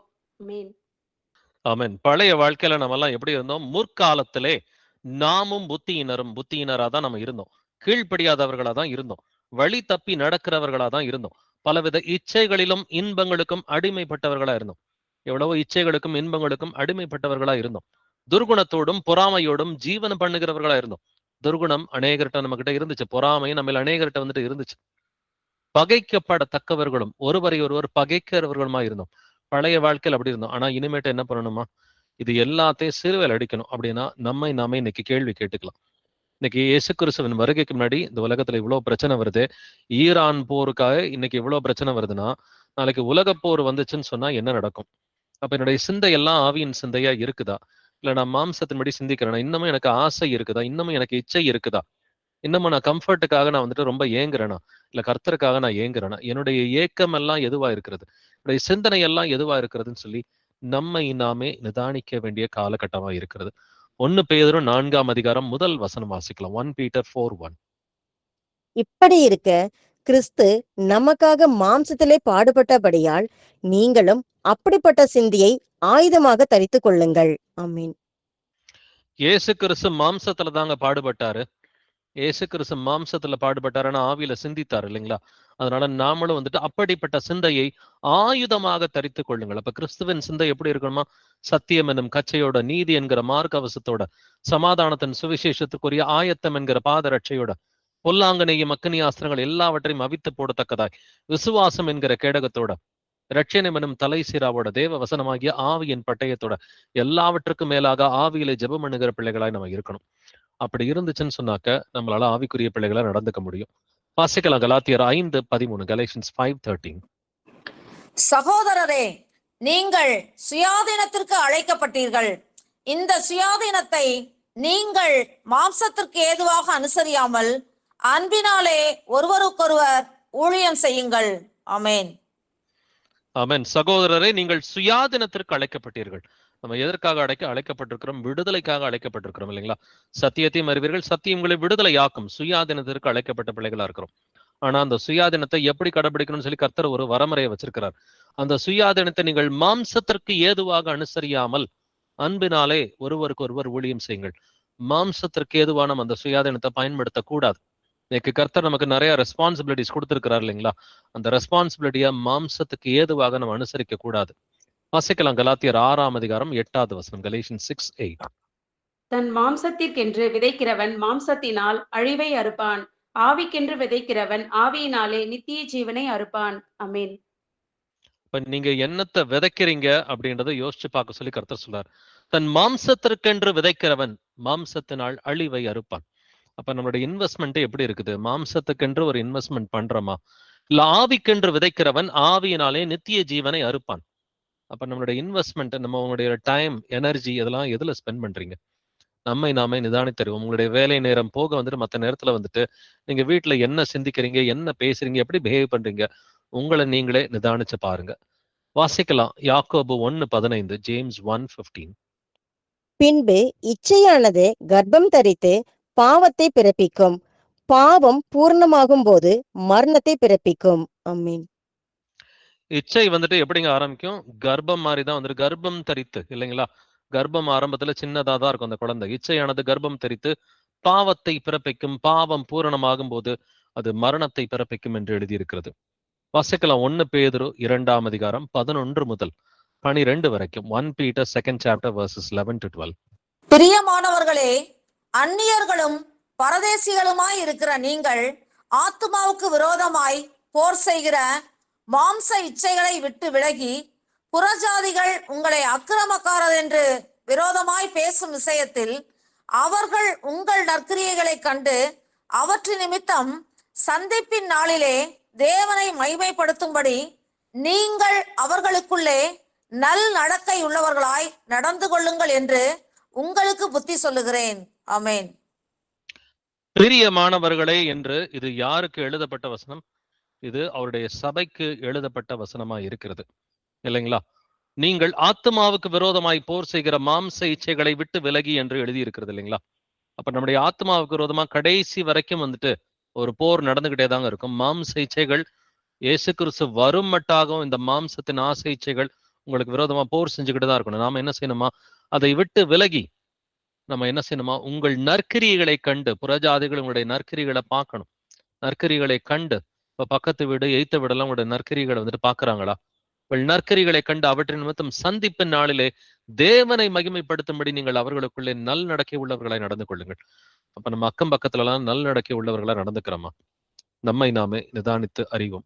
அப்ப அந்த நல் நடக்கை உள்ளவர்களா இருக்கணும்னா அதுக்குதான் ஆவியின் கனின்றது நமக்கு உதவியா இருக்கிறது. கலாத்தியர் 5ஆம் அதிகாரம் 22 முதல் 23 வசனத்துல ஆவியின் கனியோ அன்பு, சந்தோஷம், சமாதானம், நீடிய பொறுமை, தயவு, நற்குணம், விசுவாசம், சாந்தம், இச்சையடக்கம் என்று எழுதியிருக்கிறது. அப்ப இந்த ஆவியின் கனியில நம்ம வளர்ற பிள்ளைகளா இருக்கிறோமா? இன்னும் மாம்ச இச்சைகளுக்கு இடம் கொடுக்கிறோமான்னு சொல்லி நம்மை நாமே நிதானித்து அறிவோம். வாசிக்கலாம் 1 கொரிந்தியர் 9ஆம் அதிகாரம் வசனங்கள் 25 முதல் 27 வரைக்கும். 1 Corinthians chapter 9 verses 25 to 27. பந்தயத்திற்கு போராடுகிற யாவரும் எல்லாவற்றிலேயும் இச்சை அடக்கமாயிருப்பார்கள். அவர்கள் அழிவுள்ள கிரீடத்தை பெறும்படிக்கு அப்படி செய்கிறார்கள். நாமோ அழிவில்லாத கிரீடத்தை பெறும்படிக்கு அப்படி செய்கிறோம். ஆதலால் நான் நிச்சயம் இல்லாதவனாக ஓடேன், ஆகாயத்தை அடிக்கிறவனாக சிலம்பம் பண்ணேன். மற்றவர்களுக்கு பிரசங்கம் பண்ணுகிற நான் தானே ஆகாதவனாய் போகாதபடிக்கு என் சரீரத்தை ஒடுக்கி கீழ்ப்படுத்துகிறேன். ஆமென். பந்தயத்திற்கு போராடுகிற யாவரும் எல்லாவற்றிலேயும் இச்சையடக்கமாய் இருக்கிறார்கள். அப்ப இன்னைக்கு பாத்தீங்கன்னாக்க இன்னைக்கு பந்தயத்துக்காக, ஒலிம்பிக்ஸ்க்காக போராடுறவங்க, வேர்ல்டு கப்காக வந்துட்டு போராடுறவங்க, அவங்க எல்லாம் வழக்கமா பார்த்தா இச்சையடக்கம் உள்ளவர்களா இருப்பாங்க. நினைச்சதெல்லாம் அவங்களால சாப்பிட முடியாது. ஆனா நாம எந்த கிரீடத்துக்காக போராடிட்டு இருக்கிறோம்? நாமோ அழிவில்லாத கிரீடத்தை பெறும்படிக்கு அப்படி செய்கிறோம். முதல்ல நம்ம இச்சையடக்கம் உள்ளவர்களா வந்துட்டு இருக்கணும். ஏன்னா நம்ம அழிவுள்ள வந்து கிரீடத்துக்காக போராடல. அழிவில்லாத கிரீடம் நித்திய ஜீவன். சோ நாமோ அழிவில்லாத கிரீடத்தை பெறும்படிக்கு அப்படி செய்கிறோம் என்று எழுதியிருக்கிறது இல்லைங்களா? அப்ப மற்றவர்களுக்கு பிரசங்கம் பண்ணுகிற நான் தானே ஆகாதவனாய் போகாதபடிக்கு என் சரீரத்தை ஒடுக்கி கீழ்ப்படுத்துகிறேன். நம்ம எல்லோருமே சீஷர்களா இருக்கிறோம் இல்லைங்களா? நம்ம எல்லோருமே இயேசு கிறிஸ்துவின் சீஷர்களா இருக்கிறோம். அப்படின்னா நம்ம 1:1 சுவிசேஷம் அறிவிச்சுக்கிட்டு தான் இருக்கிறோம். எத்தனையோ பேருக்கு வந்துட்டு தனிப்பட்ட முறையில சுவிசேஷம் அறிவிக்கிறோம். மற்றவங்களுக்கு பிரசங்கம் பண்ற நாம எப்படி இருக்கணும்? நம்முடைய சரீரத்தை ஒடுக்கி கீழ்ப்படுத்தணும். உங்களுடைய மாம்சத்தையும் அதன் ஆசை இச்சைகளையும் சிலுவையில் அறைகிற பிள்ளைகளா நீங்க இருக்கிறீங்களா? நல்லா யோசிச்சு பார்ப்போம். வாசிக்கலாம் எபிரேயர் 6ஆம் அதிகாரம் வசனங்கள் 4 முதல் 6 வரைக்கும். Hebrews chapter 6 verses 4 to 6. ஏனெனில் ஒரு தரம் பிரகாசிப்பிக்கப்பட்டும் பரம ஈவை ருசி பார்த்தும் பரிசுத்தாவியை பெற்றும் தேவனுடைய நல் வார்த்தையையும் இனி வரும் உலகத்தின் பலன்களையும் ருசி பார்த்தும் மறுதளித்து போனவர்கள் தேவனுடைய குமாரனை தாங்களே மறுபடியும் சிலுவையில் அறைந்து அவமானப்படுத்துகிறபடியால் மனம் திரும்புவதற்கு ஏதுவாய் அவர்களை மறுபடியும் புதுப்பிக்கிறது கூடாத காரியம். ஆமீன். ஒரு தரம் பிரகாசிப்பிக்கப்பட்டும் பரம ஈவை ருசி பார்த்தும் பரிசுத்த ஆவியை பெற்றும். யாரை பத்திங்க இது பேசுது? பரிசுத்த ஆவியை பெற்ற எல்லா பிள்ளைகளையும் குறித்து இந்த வசனம் பேசுகிறது. அப்ப கர்த்தர் உங்களுக்கு தன்னுடைய வசனத்தினால உங்களை பிரகாசிப்பித்திருக்கிறார். அப்படின்னா பரம ஈவை நீங்க வசனத்தின் மூலமா ருசி பார்த்திருக்கிறீங்க. பரிசுத்த ஆவியை பெற்றிருக்கிறீங்கன்னா தேவனுடைய நல் வார்த்தைகளையும் இனி வரும் உலகத்தின் பலன்களையும் ருசி பார்த்திருக்கிறீங்கனாக்க நம்ம மறுதளித்து போகக்கூடாது. இது யாரைக்கு குறித்து கர்த்தர் எச்சரிக்கிறார்னா, பரிசுத்த ஆவியை ஏற்கனவே பெற்று மறுதளித்து போனவர்கள் யாரு மாதிரினா சவுல் ராஜா மாதிரி. சவுல் ராஜா மாதிரி ஆட்களாக இருக்கக்கூடாது. மறுதளிச்சாக்க என்ன நடக்கும்? பரிசுத்தாவியை பெற்ற பிறகு, பரம ஈவை ருசி பார்த்த பிறகு, பிரகாசம்லாம் அடைந்த பிறகு மறுதளிச்சா என்ன நடக்கும்? தேவனுடைய குமாரனை தாங்களே மறுபடியும் சிலுவையில் அறைந்து அவமானப்படுத்துகிறபடியால் மனம் திரும்பதற்கு ஏதுவாய் அவர்களை மறுபடியும் புதுப்பிக்கிறது கூடாத காரியம். அப்ப ஆவியின் சிந்தை இல்லைனாக்க பரிசுத்தாவியை பெற்றவங்க கூட பின்னாடி வந்துட்டு மறுதளிச்சு வந்துட்டு போவாங்க. அவர்களை புதுப்பிக்கிறது கூடாத காரியம் என்று வேதம் சொல்கிறது. அது மட்டும் இல்லாம இயேசு கிறிஸ்துவை தாங்களே மறுபடியும் சிலுவையில் அறைகிறார்கள். எப்படி? அவங்களுடைய சிந்தனைகள் மூலமா, அவங்களுடைய வார்த்தையின் மூலமா, அவங்களுடைய பிஹேவியர் மூலமா இயேசு கிறிஸ்துவை சிலுவையில் அடிக்கிறவங்க அநேகர் வந்துட்டு இருக்கிறாங்க. இவங்களெல்லாம் மாத்துறது ரொம்ப கஷ்டமான காரியம்னு சொல்லி வேதம் சொல்லுது. அப்படின்னாக்க நம்ம எப்பொழுதுமே ஆவியின் சிந்தனை இருப்பதான் நமக்கு நல்ல ஒரு விஷயமா இருக்கிறது. வாசிக்கலாம் எபிரேயர் 10ஆம் அதிகாரம் வசனங்கள் 26 முதல் 29 வரைக்கும். சத்தியத்தை அறியும் அறிவை அடைந்த பின்பு நாம் மனப்பூர்வமாய் பாவம் செய்கிறவர்களாய் இருந்தால் பாவங்களின் நிமித்தம் செலுத்தத்தக்க வேறொரு பலி இனி இராமல் நியாய தீர்ப்பு வரும் என்று பயத்தோட எதிர்பார்க்குதலும் விரோதிகளை பட்சிக்கும் கோபாக்கினையுமே இருக்கும். மோசேயினுடைய பிரமாணத்தை தள்ளுகிறவன் இரக்கம் பெறாமல் 2-3 சாட்சிகளின் வாக்கினாலே சாகிறானே. தேவனுடைய குமாரனை காலின் கீழ் மதித்து தன்னை பரிசுத்தம் செய்த உடன்படிக்கையின் இரத்தத்தை அசுத்தம் என்று எண்ணி கிருபையின் ஆவியை நிந்திக்கிறவன் எவ்வளவு கொடிதான ஆக்கினைக்கு பாத்திரவனாய் இருப்பான் என்பதை யோசித்து பாருங்கள். ஆமேன். நம்ம ஏற்கனவே படித்த வசனங்கள் மாதிரிதான் இந்த வசனங்களும் எழுதப்பட்டிருக்கிறது. சத்தியத்தை அறியும் அறிவை அடைந்த பின்பு நாம் மனப்பூர்வமாய் பாவம் செய்கிறவர்களா இருந்தால், இன்னைக்கு ஒரு சிலர் சத்தியம்லாம் நல்லா தெரிஞ்சு மனப்பூர்வமா பாவம் செய்யறவங்களா இருக்கிறாங்க. அப்படி இருந்தாக்க கர்த்தர் என்ன சொல்றாரு? நீ தேவனுடைய குமாரனை உன் கால் கீழே போட்டு நீ மிதிக்கிற, நீ இயேசு கிறிஸ்துவ உன் காலுக்கு கீழே போட்டு நீ மிதிக்கிற, தன்னை பரிசுத்தம் செய்த உடன்படிக்கையின் ரத்தத்தை அசுத்தம்னு சொல்ற, இயேசு கிறிஸ்துவின் பரிசுத்தம் உள்ள ரத்தத்தை நீ அசுத்தம்னு சொல்றேன்னு கர்த்தர் சொல்றார். கிருபையின் ஆவியை நீ நிந்திக்கிறேன்னு கர்த்தர் சொல்றார். எவ்வளவு கொடிதான ஆக்கினைக்கு பாத்திரமனா இருப்பான் என்பதை யோசித்து பாருங்கள். அப்ப சத்தியத்தை அறிஞ்சுக்கிட்டோம்னா மனப்பூர்வமா பாவம் செய்யக்கூடாது. பழைய பாவம் எதுவா இருந்தாலும் அது வந்துட்டு மேலோங்கி வரக்கூடாது. அது கோபம், விரோதம், வைராக்கியம், கசப்பு, வெறுப்பு, வாக்குவாதம், இல்ல வந்துட்டு எனக்கு இது வேணும் அது வேணுன்ற மாதிரி உலகபூர்வமான சிந்தனைகள், ஆசைகள், இச்சைகள் எதுவும் இருக்கக்கூடாது. இருந்துச்சுன்னு சொன்னாக்க அது வந்துட்டு கொடிதான ஆக்கினை வரும். இவர்களை மனம் திரும்புதலுக்கு ஏதுவாய் புதுப்பிக்கிறது கூடாத காரியம்னு கர்த்தர் சொல்றாரு. அப்ப நாம வந்துட்டு உலகத்தின் ஆசைகள், இச்சைகளை சிலுவையில் அறைந்த பிள்ளைகளாக நம்ம இருக்கணும். வாசிக்கலாம் 1 யோவான் 2ஆம் அதிகாரம் 17வது வசனம். 1 John 2:17. உலகமும் அதன் இச்சையும் ஒழிந்து போம், தேவனுடைய சித்தத்தின்படி செய்கிறவனோ என்றென்றைக்கும் நிலைத்திருப்பான். ஆமேன். உலகமும் அதன் இச்சையும் ஒழிந்து போகும். இந்த இச்சைன்ற ஒரு விஷயம் இருக்கு இல்லைங்களா? அந்த இச்சையெல்லாம் ஒழிஞ்சு போயிடும். ஆனால் தேவனுடைய சித்தத்தின்படி செய்கிறவனோ என்றென்றைக்கும் நிலைத்திருப்பான். தேவனுடைய சித்தம் என்பது ஆவிக்குரிய சிந்தை. ஆவிக்குரிய சிந்தையோடு நம்ம இருந்து ஆவிக்குரிய செயல்பாடுகளோடு ஆவிக்குரிய வார்த்தையை பேசுகிற பிள்ளைகளா நம்ம இருக்கணும். ஏன்னாக்க கர்த்தர் வந்துட்டு பரிசுத்தரா இருக்கிறார். நாமளும் பரிசுத்தமா இருக்கணும்னு அவர் விரும்புறார். வாசிக்கலாம் 1 பேதுரு 1 அதிகாரம் 14 முதல் 15 வசனங்கள். 1 Peter chapter 1 verses 14 to 15. நீங்கள் முன்னே உங்கள் அறியாமையினாலே கொண்டிருந்த இச்சைகளின்படி இனி நடவாமல் கீழ்ப்படுகிற பிள்ளைகளாயிருந்து உங்களை அழைத்தவர் பரிசுத்தராய் இருக்கிறது போல நீங்களும் உங்கள் நடக்கை எல்லாவற்றிலேயும் பரிசுத்தராய் இருங்கள். ஆமீன். நீங்கள் முன்னே உங்கள் அறியாமையினாலே கொண்டிருந்த இச்சைகளின்படி இனி நடவாமல். பழைய வாழ்க்கையில அறியாமையினால இச்சை இருந்துச்சு. தெரிஞ்சே இச்சை இருக்கக்கூடாது. இன்னைக்கு சத்தியம் தெரிஞ்சே இச்சைகள் இருக்கக்கூடாது. நம்ம இப்ப எப்படி இருக்கணுமா? கீழ்ப்படுகிற பிள்ளைகளா இருந்து உங்களை அழைத்தவர் பரிசுத்தராய் இருக்கிறது போல நீங்களும் உங்கள் நடக்கைகள் எல்லாவற்றிலையும் பரிசுத்தராயிருங்கள். இச்சை இருந்தா பரிசுத்தமா இருக்க முடியாதுங்க. அதனாலதான் இந்த வசனம் வந்துட்டு ஒரு கமா போட்டு கர்த்தர் எழுதி இருக்கிறார். பழைய வாழ்க்கையில அறியாமையினாலும் வந்துட்டு இச்சையோட வந்துட்டு இருந்தோம். தெரிஞ்சே இச்சையோட வந்துட்டு இருக்கக்கூடாது. தெரிந்தே இச்சையோட இருந்தாக்க பரிசுத்தமாய் இருக்க முடியாது. உங்களை அழைத்தவர் பரிசுத்தராய் இருக்கிறது போல நீங்களும் உங்கள் நடக்கைகள் எல்லாவற்றிலையும் பரிசுத்தராயிருங்கள். அப்ப எல்லா நடக்கைனா உங்களுடைய சிந்தனைகள் பரிசுத்தமா இருக்குதா? உங்களுடைய கண் பார்வை பரிசுத்தமா இருக்குதா? உங்களுடைய வாயின் வார்த்தைகள், உங்களுடைய கிரியைகள், வீண் வார்த்தைகள் என்ன பேசுறீங்களா? ஆண்டவருக்கு பிடிக்காத வார்த்தைகள் என்ன பேசுறீங்களா? கோபம், எரிச்சல், விரோதம், வைராக்கியம், மற்றவங்களை கண்ட்ரோல் பண்ணும், குடும்பத்தாரை கண்ட்ரோல் பண்ணுன்ற எண்ணம் கூட இருக்கக்கூடாது. மனைவியை கண்ட்ரோல் பண்ணணும், கணவனை கண்ட்ரோல் பண்ணணும், பிள்ளைங்களை கண்ட்ரோல் பண்ணணும், எல்லாரும் நான் சொல்றதான் கேட்கணும், இந்த எண்ணம் கூட வந்துட்டு இருக்கக்கூடாது. எல்லாரும் கர்த்தர் சொல்றதா வந்துட்டு கேட்கணும். அப்ப எல்லா மாம்சத்தின் கிரியைகளையும் வந்துட்டு நம்ம விட்டுட்டு ஆவிக்குரிய வாழ்க்கையில வந்துட்டு பரிபூரணம் அடைய வேண்டும். வாசிக்கலாம் 2 கொரிந்தியர் 7ஆம் அதிகாரம் 1 வசனம். 2 Corinthians 7:1. இப்படிப்பட்ட வாக்குத்தத்தங்கள் நமக்கு உண்டாயிருக்கிறபடியினால் பிரியமானவர்களே, மாம்சத்திலும் ஆவியிலும் உண்டான எல்லா அசுசியும் நீங்க நம்மை சுத்திகரித்து கொண்டு பரிசுத்தமாக்குதலை தேவ பயத்தோட பூரணப்படுத்த கடவோம். ஆமேன். ஆமென். நம்மை சுத்திகரித்து கொண்டு என்கிற வார்த்தை எழுதப்பட்டிருக்கு இல்லைங்களா? முதல்ல பாவங்களை எல்லாம் தூக்கி போட்டணும். நம்மை சுத்திகரித்து கொண்டு பரிசுத்தமாகுதலை தேவ பயத்தோட பூரணப்படுத்த கடவும். இப்ப பர்ஃபெக்டா ஹோலியா இருக்க முடியும்னு கர்த்தர் சொல்றாரு இல்லைங்களா? பர்ஃபெக்டா ஹோலியா இருக்க முடியும் எப்பொழுது? தெய்வ பயம் இருக்கணும். வசனம் எல்லாம் நமக்கு தெரியும், ஆனா அநேகருக்கு தெய்வ பயம் இல்லாம இருக்குது. வசனம் தெரிந்தவர்கள் கூட தெய்வ பயம் இல்லாம தான் நடக்கிறாங்க, சிந்திக்கிறாங்க, பேசுறாங்க. தெய்வ பயம் இருந்துச்சுன்னா பரிசுத்தமாகுதலோடு நம்ம வந்துட்டு பூரணம் பரிசுத்தமா வந்துட்டு இருக்க முடியும். இப்ப இயேசு கிறிஸ்துவின் பிள்ளைகளா நம்ம இருக்கிறோம்னாக்க, கிறிஸ்துவினுடைய பிள்ளைகளா நம்ம இருக்கிறோம்னா, அவர்கள் தங்கள் மாம்சத்தையும் அதன் ஆசை இச்சைகளையும் சிலுவையில் அறைந்திருக்கிறார்கள். இப்ப நாம எல்லாத்தையும் சிலுவையில் அடிச்சிட்டோமா?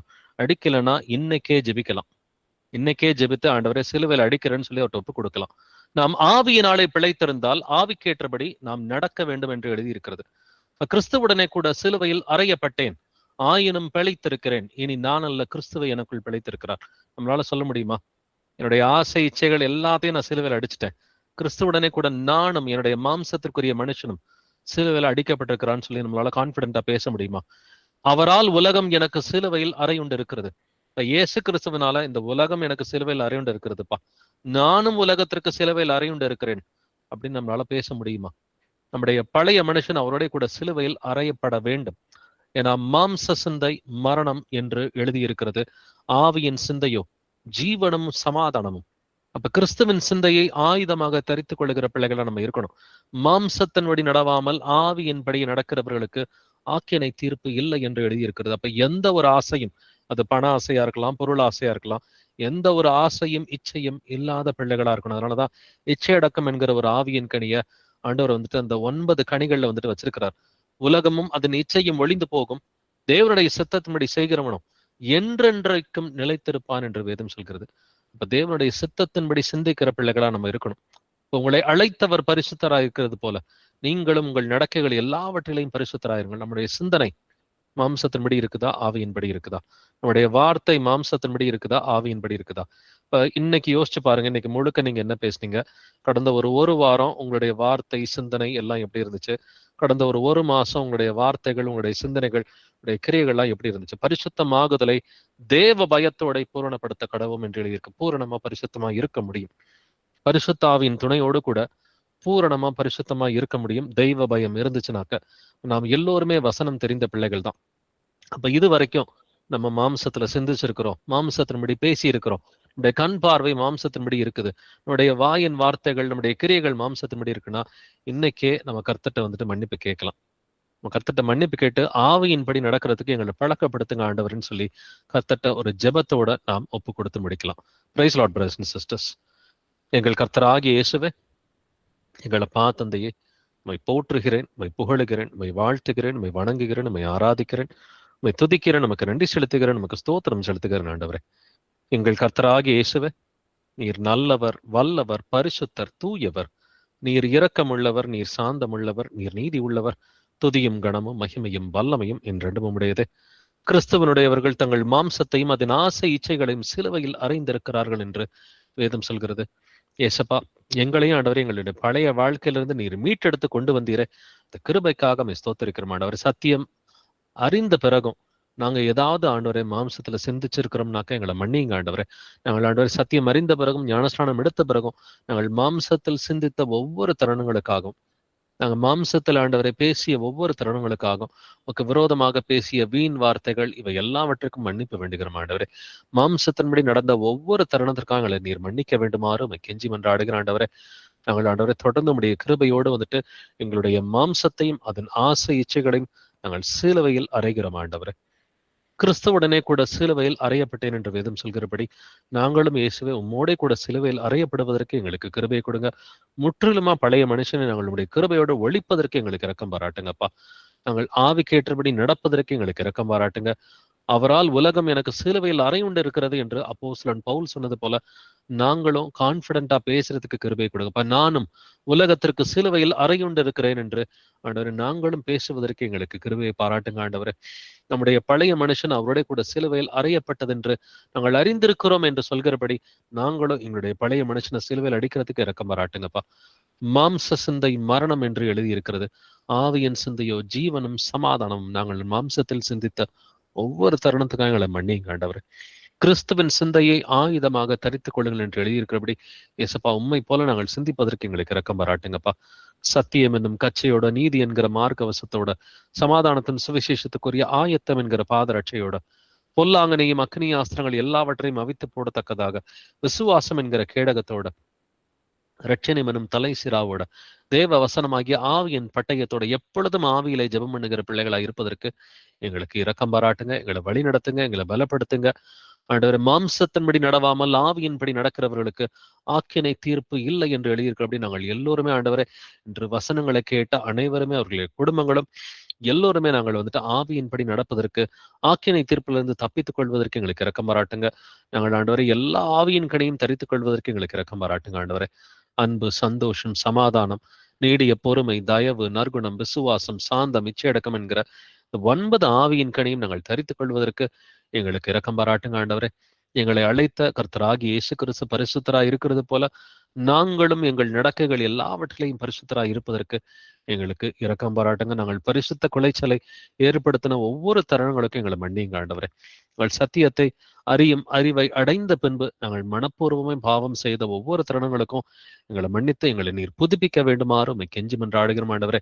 நிலைவரமான ஆவி எங்களுக்குள் நீர் புதுப்பிக்க வேண்டுமாறு உம்மை கெஞ்சி மன்றாடுகிற ஆண்டவரே. பரிசுத்தமாகுதலை தெய்வ பயத்தோடு நாங்கள் எல்லோரும் பூரணப்படுத்துவதற்கு கர்த்தராகிய இயேசு கிறிஸ்துவின் நாமத்தினால் எல்லோரையுமே ஆசீர்வதிக்கிறேன். இயேசப்பாவுடைய வருகைக்கு முன்னாடி எங்களை வந்துட்டு பரிபூர்ணமா வந்துட்டு நீர் மாற்ற வேண்டுமாறு உம்மை கெஞ்சி மன்றாடுகிறேன். எங்களை சீர்படுத்துங்க, எங்களை ஸ்திரப்படுத்துங்க, எங்களை பலப்படுத்துங்க, எங்களை பரிசுத்தமாக்க வேண்டுமாறு உம்மை கெஞ்சி மன்றாடுகிறேன். துதி கன மகிமையெல்லாம் இயேசுவே ஒருவருக்கே உண்டாவதாக. இந்த ஜெபங்களை என்னுடைய கர்த்தராகிய இயேசு கிறிஸ்துவின் மகா பரிசுத்த நாமத்தினால் ஏறெடுக்கிறேன். ஜீவனுள்ள எங்கள் நல்ல பிதாவே, ஆமென் ஆமென். பிரதர் சாட்சி சொன்னோம் பிரதர். பிரதர்ஸ் யாராவது வந்துட்டு சாட்சிகளோ வேற சாட்சி சொல்லுங்க சொல்லுங்க.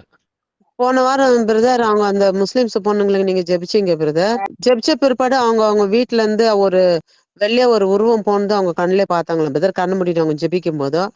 இப்ப அவங்க வீட்டுல சமாதானமா இருக்கிறாங்க, பயம் இல்லாத இருக்கிறாங்க. ராத்திரில அழுவுறது, கதவு திறக்கிறது, டாபால் போடுறது, சத்தம் போடுறது அப்படியெல்லாம் இருந்தது. இப்ப எதுவுமே இல்ல பிரதர், சமாதானமா இப்ப நல்லா இருக்கிறாங்களாம் பிரதர்.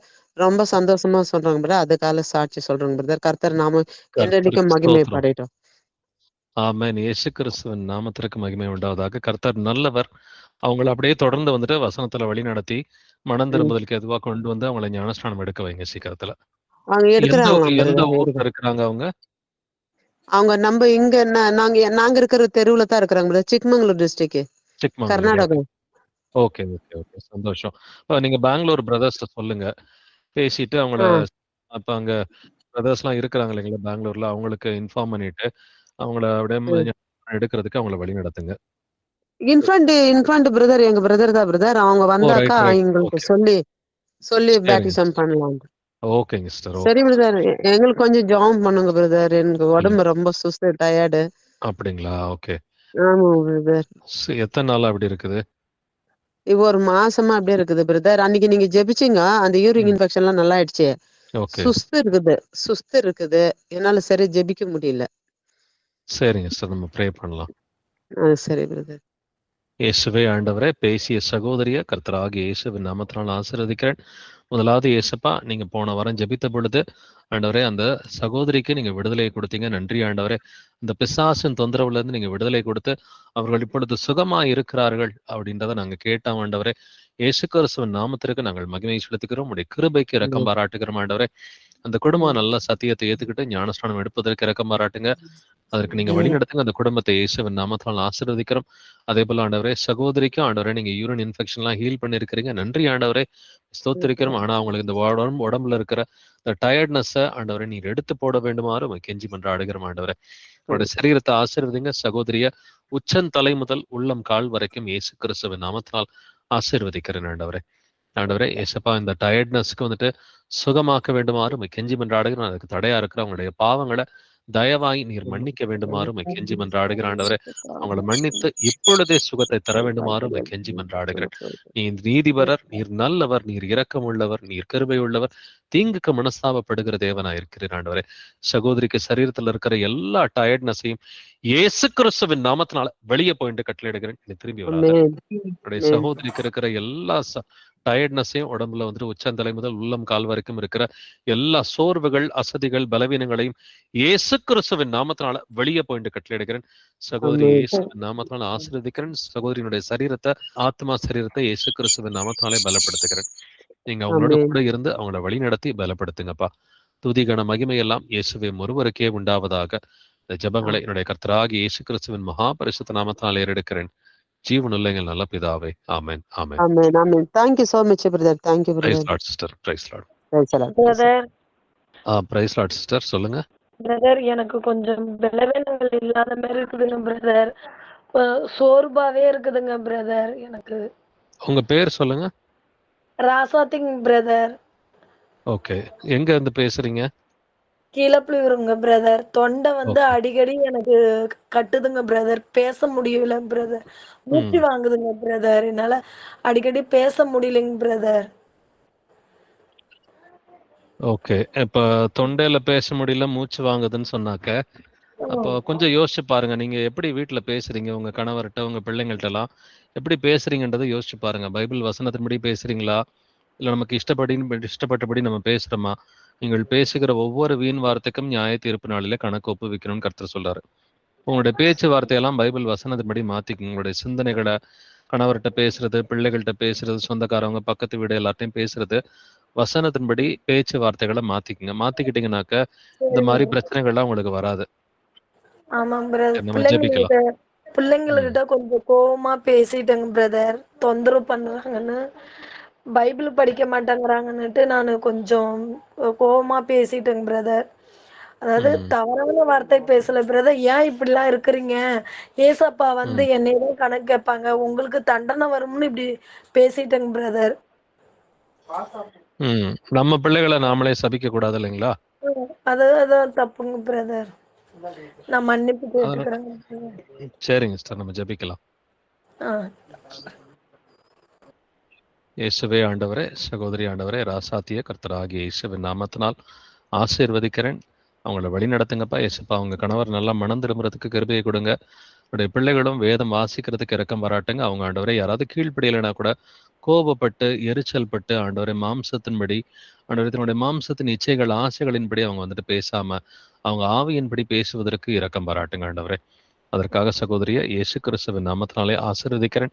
உங்களுடைய பாவங்களை மன்னித்து இப்பொழுதே இயேசுப்பா அவங்களுடைய தொண்டை வியாதியிலிருந்தும், த்ரோட்ல இருக்கிற பிரச்சனைகள், மூச்சு வாங்குற பிரச்சனை இவைகளிலிருந்து நீ சுகமாக்க வேண்டுமாறு உம்மை கெஞ்சி மன்றாடுகிறேன். அதுக்கு தடையா இருக்கிற அவங்களுடைய பாவங்களை, உங்களுடைய குடும்பத்தாருடைய பாவங்களை நீர் தயவாய் மன்னிக்க வேண்டுமாறு உம்மை கெஞ்சி மன்றாடுகிறேன்.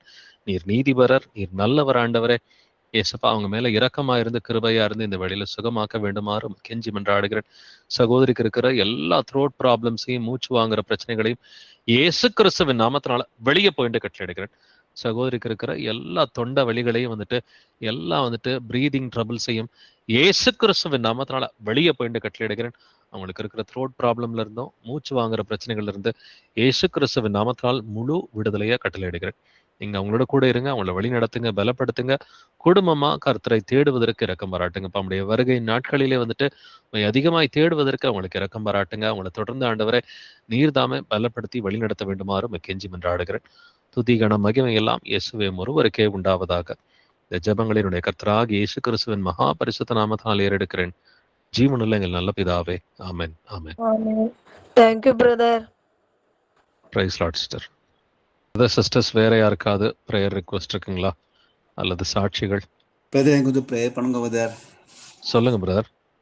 எனக்கு காலத்து அந்த வலியை வந்து கம்மியாயிருக்கு பிரதர். ஆனால் இன்னும் வந்து மருந்து குடிச்சா கம்மியாக்குது. அது குடிக்கலன்னா கண்ட்ரோல் விட்டு சும்மா வருது பிரதர். அந்த கால் மரத்துட்டு இருக்குது, ரைட் கால் மரத்துறது இன்னும் வந்து கனமா தெரியும்.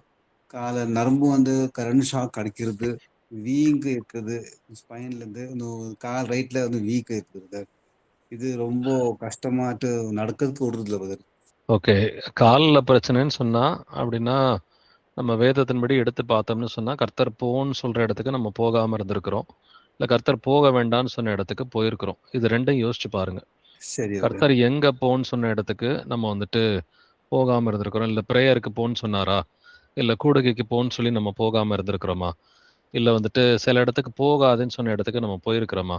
அதெல்லாம் யோசிச்சு பாருங்க. யோசிச்சு பார்த்து நல்லா பாவரிக்கை பண்ணீங்கன்னா அது சீக்கிரமா சரியாயிடும். நம்ம சரி ஜெபிக்கலாம். பிரதர். இயேசுவே ஆண்டவரே, எங்களை பார்த்தந்தே ஆண்டவரே, ஜெரால்ட் பிரதரை இயேசு கிறிஸ்துவின் நாமத்தினால் ஆசீர்வதிக்கிறேன். அவருக்கு இருக்கிற ஆண்டவரே இந்த கால் வலிகளை, ஆண்டவரை மரத்து போற பிரச்சனைகளை இப்பொழுதே இயேசுப்பா நீர் கண் நோக்கி பார்த்து சுகமாக்க வேண்டுமாறு உம்மை கெஞ்சி மன்றாடுகிறேன். ஆண்டவரே எங்களுடைய நீதிகள் எல்லாம் உமக்கு முன்பாக அழுக்கான கந்தையாக இருக்கிறது ஆண்டவரே. ஆனாலும் இயேசுப்பா சகோதரனை மன்னிங்க, அவருக்கு இரக்கம் பாராட்டுங்க, அவருக்கு மனம் திரும்புறதுக்கு இன்னொரு வாய்ப்பு கொடுங்க ஆண்டவரே. இப்பொழுது அவருக்கு சுகத்தை கொடுத்து அவருக்கு இன்னும் வந்துட்டு உங்களை அதிகமா தேடக்கூடிய கிருபை பாராட்டுங்கப்பா. சகோதரனுக்கு இருக்கிற எல்லா கால் வலிகளையும், காலில் இருக்கிற வலிகள், வேதனைகள், பலவீனங்கள், அங்க காலில் இருக்கிற எல்லா மரத்து போகிற பிரச்சனைகளையும் இயேசு கிறிஸ்துவின் நாமத்தினால வெளியே போயிட்டு கட்டளையிடுகிறேன். இயேசுவின் நாமத்தினால சகோதரனை ஆசீர்வதிக்கிறேன் ஆண்டவரே. அவருடைய காலை இயேசு கிறிஸ்துவின் நாமத்தினால ஆசீர்வதிக்கிறேன். சகோதரனுக்கு காலில் இருக்கிற எல்லா வலிகள், வேதனைகள், பலவீனங்கள், எல்லா பிரச்சனைகளையும், மரத்து போற பிரச்சனைகளையும் இயேசு கிறிஸ்துவின் நாமத்தினால வெளியே போயிட்டு கட்டளையிடுகிறேன். இயேசுவின் நாமத்தினால முழு சுகத்தை கட்டளையிடுகிறேன். காலில் இருக்கிற எல்லா வலி வேதனைகள்ல இருந்து பலவீனங்கள்ல இருந்து இயேசு கிறிஸ்துவின் மகா பரிசுத்த நாமத்தினால் இப்பொழுதே முழு விடுதலை கட்டளையிடுகிறேன். இங்க சகோதரனோட கூட இருங்க. இயேசுப்பா நல்ல பாவரிக்கை பண்றதுக்கு இறக்கம் பாராட்டுங்க. மாம்சத்துல சிந்தித்து, மாம்சத்துல பேசி, மாம்சத்துல நடந்த ஒவ்வொரு தருணங்களுக்கும் அவர் உங்கள்கிட்ட நல்ல முழுமையா மன்னிப்பு கேட்டு மனம் திரும்பி புது மனுஷனா மாறுறதுக்கு இறக்கம் பாராட்டுங்கப்பா. அதற்காக சகோதரனை இயேசு கிறிஸ்துவின் நாமத்தினாலே ஆசீர்வதிக்கிறேன். இந்த ஜெபங்களின் கர்த்தராகிய இயேசு கிறிஸ்துவின் மகா பரிசுத்த நாமத்தினால் ஏறெடுக்கிறேன். ஜீவனுள்ள எங்கள் நல்ல பிதாவே. Amen, amen. Thank you, brother. Praise the Lord, brother. Brother, sister, other prayer request சாட்சிகள். Praise Lord, brother. Praise Lord, brother. Anitha பேசுறேன் பிரதர். சொல்லுங்க sister. Praise God. பாண்டிச்சேரியில இருந்து பேசுறேன். எனக்கு போன மாசம் ஸ்கேன் எடுத்தாங்க. அது அதிகமா அதுக்கு முன்னாடி நல்லா தான் இருந்தேன். அதிகமா மருந்து எனக்கு கொடுத்துட்டாங்க. ஸ்கேன் போது கையில ஒரு ஊசி, அப்புறம் ஸ்கேன் இருக்கும்போது மறுபடியும் ஒரு டீப்ல நிறைய ஊசி, தண்ணி 1 லிட்டர் மருந்து தண்ணி எல்லாம் குடிச்ச உடனே தான் எனக்கு ரொம்ப இடுப்பு கிட்ட வலி வந்துருச்சு. அதுக்கப்புறம் டாக்டர்கிட்ட போனா இவர் ஒண்டி அனுப்பிட்டேன், நீங்க ரிப்போர்ட் பாத்துருவாங்க, நான் வரல அப்படின்ட்டு. எங்க வீட்டுக்கார ஒண்டி போனா உங்க மனைவியும் அழைச்சிட்டு தான் நீங்க வாங்க, பழைய ரிப்போர்ட் எல்லாம் எடுத்துருவாங்க. அப்புறம் பழைய ரிப்போர்ட் எல்லாம் பார்த்து அவரு என்ன சொல்லிட்டாரு, மண்டையில கட்டி இருந்துச்சு, மூளைக்கு போயிட்டுன்னு சொல்லிட்டு அவரு சொல்லிட்டாரு. இவரு என்கிட்ட சொல்லல. வந்துட்டு நீ சரியாவே மாத்திரை போடல, நான் சரியா போட மாட்டேன், நீ சரியாவே மாத்திரை போடல, அதனாலதான் உனக்கு வந்துட்டு அடுத்த நாள் போனா அந்த டாக்டர் பார்த்துட்டு அதெல்லாம் மூளையில எல்லாம் கட்டி எல்லாம் போல, ஒண்ணும் இல்ல, எல்லாம் நார்மலா தான் இருக்கு அவங்களுக்கு. இங்க ரொம்ப இந்த லைட்டா கீழே தான் வீக்கமா இருக்குது அவங்களுக்கு, அதான் உங்களுக்கு வலியா இருக்குது தண்டோட கீழே, ஒன்னும் பிரச்சனை இல்ல, பயப்படாமலாம் இல்ல, எல்லாம் நார்மலா தான் இருக்குது அப்படின்னு சொல்லிட்டாங்க.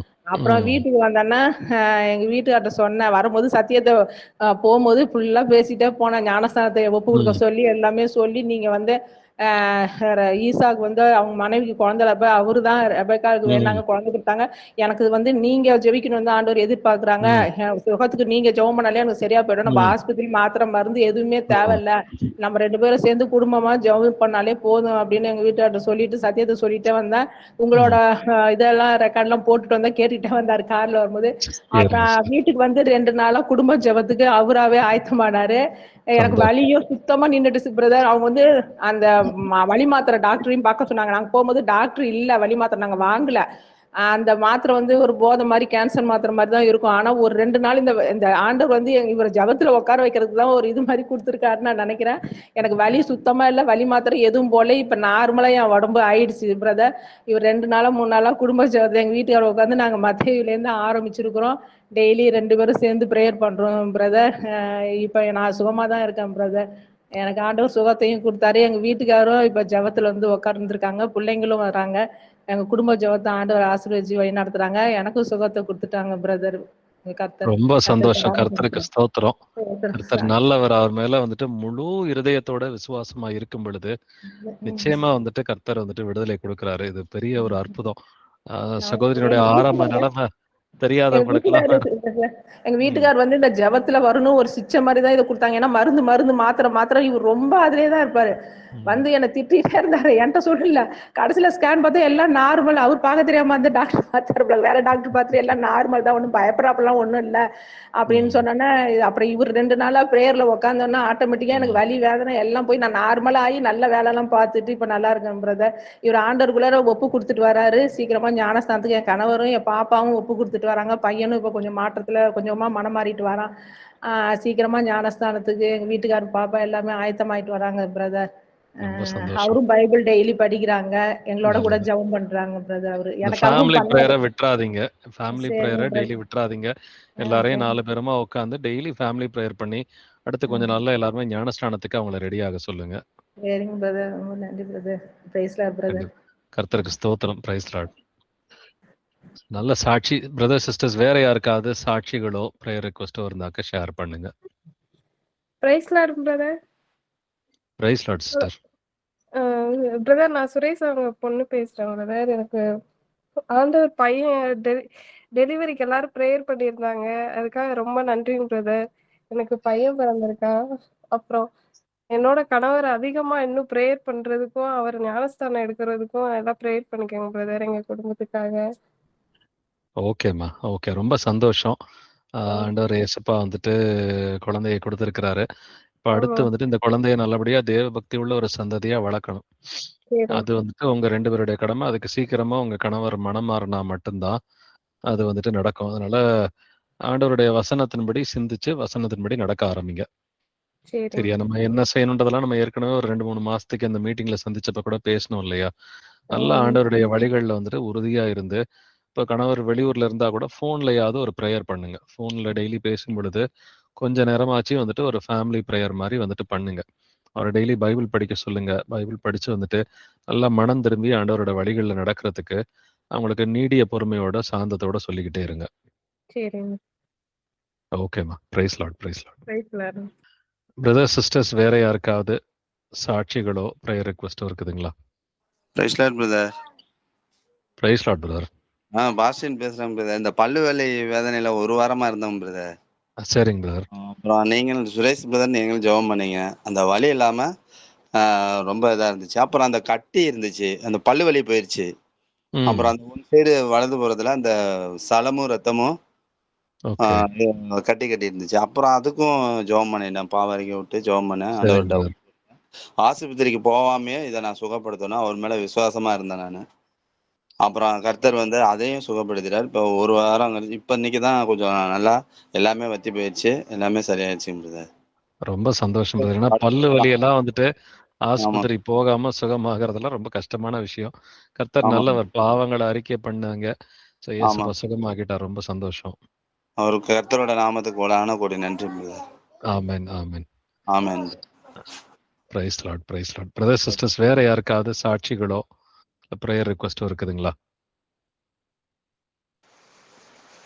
ராஜன் பேசுகிறேன். Brother, praise Lord. கொஞ்சம் ஃபேமிலிக்காண்டி கொஞ்சம் ஜெபிக்க வேண்டியிருக்கு பிரதர். கொஞ்சம் ஜெபம் பண்ணுங்க ஓகே பிரதர். பிரதர். நானும் இப்ப ஜெபம் பண்ணிட்டு தான் இருக்கிறேங்க. கர்த்தர் வந்து எல்லா ஊழியத்திலும் கொஞ்சம் நல்லா வழி நடத்திட்டு இருக்கிறாரு. ஆனால் ஃபேமிலியில மட்டும்தான் கொஞ்சம் ப்ராப்ளமா இருக்குது. அதை மட்டும் ஜெபிச்சு ஆண்டவர்கிட்ட. சரிங்க பிரதர். ஓகே. இப்ப என்ன சின்ன பையன் இங்க வர மாதிரி சொல்றானா, இல்ல அதுக்காக தான் ஜெபிக்கணுமா பிரதர்? இப்போ அவங்க யாருமே வரமாட்டேங்க. ரொம்ப உக்கிரமா சண்டை போடுறாங்க. என்கிட்ட வந்து இப்போ பணம் கேட்டுட்டு 6 லட்சம் ரூபா கொடு, என் நகைக்கு கொடு, என் கூட நீ இருக்க வேண்டாம், நான் தனியா தான் இருப்பேன். அவங்க அக்கா அவங்க அம்மா எல்லாரும் சொல்றாங்க நீ ஒன்னா போய் இரு அப்படின்னு சொல்றாங்க. ஆனா இவங்களுக்கு அந்த மனசு வரமாட்டேங்குது. இப்ப வந்து பணங்கிற ஒரு பெரிய பிரச்சனையில இருக்குது. பணம் கொடுக்க வேண்டியது. இல்ல அந்த மாதிரி எல்லாம் நீங்க எந்த முடிவும் எடுத்துறாதீங்க. அவங்க வந்துட்டு அவங்கள போஷிக்க வேண்டிய கடமை இருக்கு. மாசம் மாசம் போஷிக்க வேண்டிய கடமை இருக்குது. அத வந்துட்டு செய்யுங்க. இந்த அதெல்லாம் செஞ்சுட்டு ஓகே. நம்ம ஜெபிக்கலாம். நம்ம ஜெபிக்கலாம். இயேசுவே ஆண்டவரே, எங்களப்பா தந்தையே, உம்மை போற்றி புகழ்ந்து உம்மை வாழ்த்தி வணங்கி உம்மை ஆராதிக்கிறேன். உம்மை துதிக்கிறேன். நமக்கு நன்றி செலுத்துகிறேன் ஆண்டவரே. சகோதரன் ராஜனுடைய குடும்ப நிலைமைய இயேசுப்பா நீர் எல்லாமே முற்றிலுமா அறிவீர் ஆண்டவரே. இயேசுப்பா அவருடைய மனைவி மனம் திரும்புறதுக்கு கிருபையை கொடுங்க. அவருடைய பிள்ளைங்களும் மனம் திரும்புறதுக்கு இரக்கம் பாராட்டுங்க ஆண்டவரே. அதற்காக அவருடைய குடும்பத்தை இயேசு கிறிஸ்துவின் நாமத்தினாலே ஆசீர்வதிக்கிறேன். சகோதரன் ஆண்டவரே, சத்தியத்தை அறிந்த நாள் முதற்கொண்டு இன்னைக்கு வரைக்கும் இயேசுப்பா உடைய சத்தியத்துல வளர்ந்து வந்திருக்கிறாரு. உண்மை பற்றி ஆண்டவரே நிறைய பேர்கிட்ட போய் ஆண்டவரே வசனத்தை போதிச்சுக்கிட்டு இருக்கிறாரு. நீங்க அவருக்கு இரக்கம் பாராட்டுங்க ஆண்டவரே. இயேசுப்பா அவருடைய பாவங்களையும் முற்றிலுமா நீர் மன்னித்து, அவருடைய குடும்பத்தாருடைய பாவங்களையும் மன்னித்து, குடும்பத்துல சமாதானத்தை கட்டளையிட வேண்டுமாறு உம்மை கெஞ்சி மன்றாடுகிறேன்.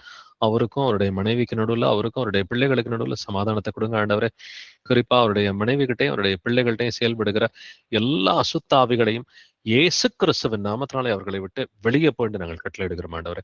சகோதரனுடைய மனைவி கிட்டையும் அவருடைய பிள்ளைகள்கிட்டையும் செயல்படுகிற எல்லா கசப்பு, வெறுப்பு, கோபம், விரோதம், வைராக்கியம், சிலை வழிபாடு, இந்த உலகத்தின் ஆவிகளை இயேசு கிறிஸ்துவின் நாமத்தினாலே அவர்களை விட்டு வெளியே போயிட்டு நாங்கள் கட்டளையிடுகிறோம். இயேசு கிறிஸ்துவின் நாமத்தினாலே அவர்களை ஆசீர்வதிக்கிறேன். அவங்கள வழி நடத்துங்க, அவங்கள பலப்படுத்துங்க. அந்த குடும்பம் முழுவதும் ஆண்டவரே 2 ஊர்ல இருக்கிறவங்க ஒரே ஊர்ல வந்துட்டு ஒன்றா இருப்பதற்கு நீங்க இரக்கம் பாராட்டுங்க. அவங்க மாம்சத்துல ஒண்ணா இருக்கிறது மட்டும் இல்லாம ஆவியில வந்துட்டு ஒரே ஆவியில இணைக்கப்பட்டவர்களா இருப்பதற்கு கிருபையை கொடுங்கப்பா. அதற்காக குடும்பத்தை இயேசு கிறிஸ்துவின் நாமத்தினால ஆசீர்வதிக்கிறேன். ஆண்டவரே அவங்க சமாதானமா இருந்து சாட்சியை வாழக்கூடிய கிருபையை கொடுங்கப்பா. இந்த ஜெபங்களை என்னுடைய கர்த்தராகிய இயேசு கிறிஸ்துவின் மகா பரிசுத்த நாமத்தினால ஏறெடுக்கிறேன். ஜீவனுள்ள எங்கள் நல்ல பிதாவே. Amen, amen. Praise Lord brother. Praise Lord brother. Brother, sisters வேற யாருக்காவது சாட்சிகள், ஜெப குறிப்புகள் இருக்குதுங்களா? ஓகே. இதுக்கு மேல எதுவும் சாட்சிகள், ஜெப குறிப்புகள் இல்லைன்னா இதோட பைபிள் ஸ்டடியை நிறைவு செஞ்சுக்கலாம். Thank you brothers and sisters.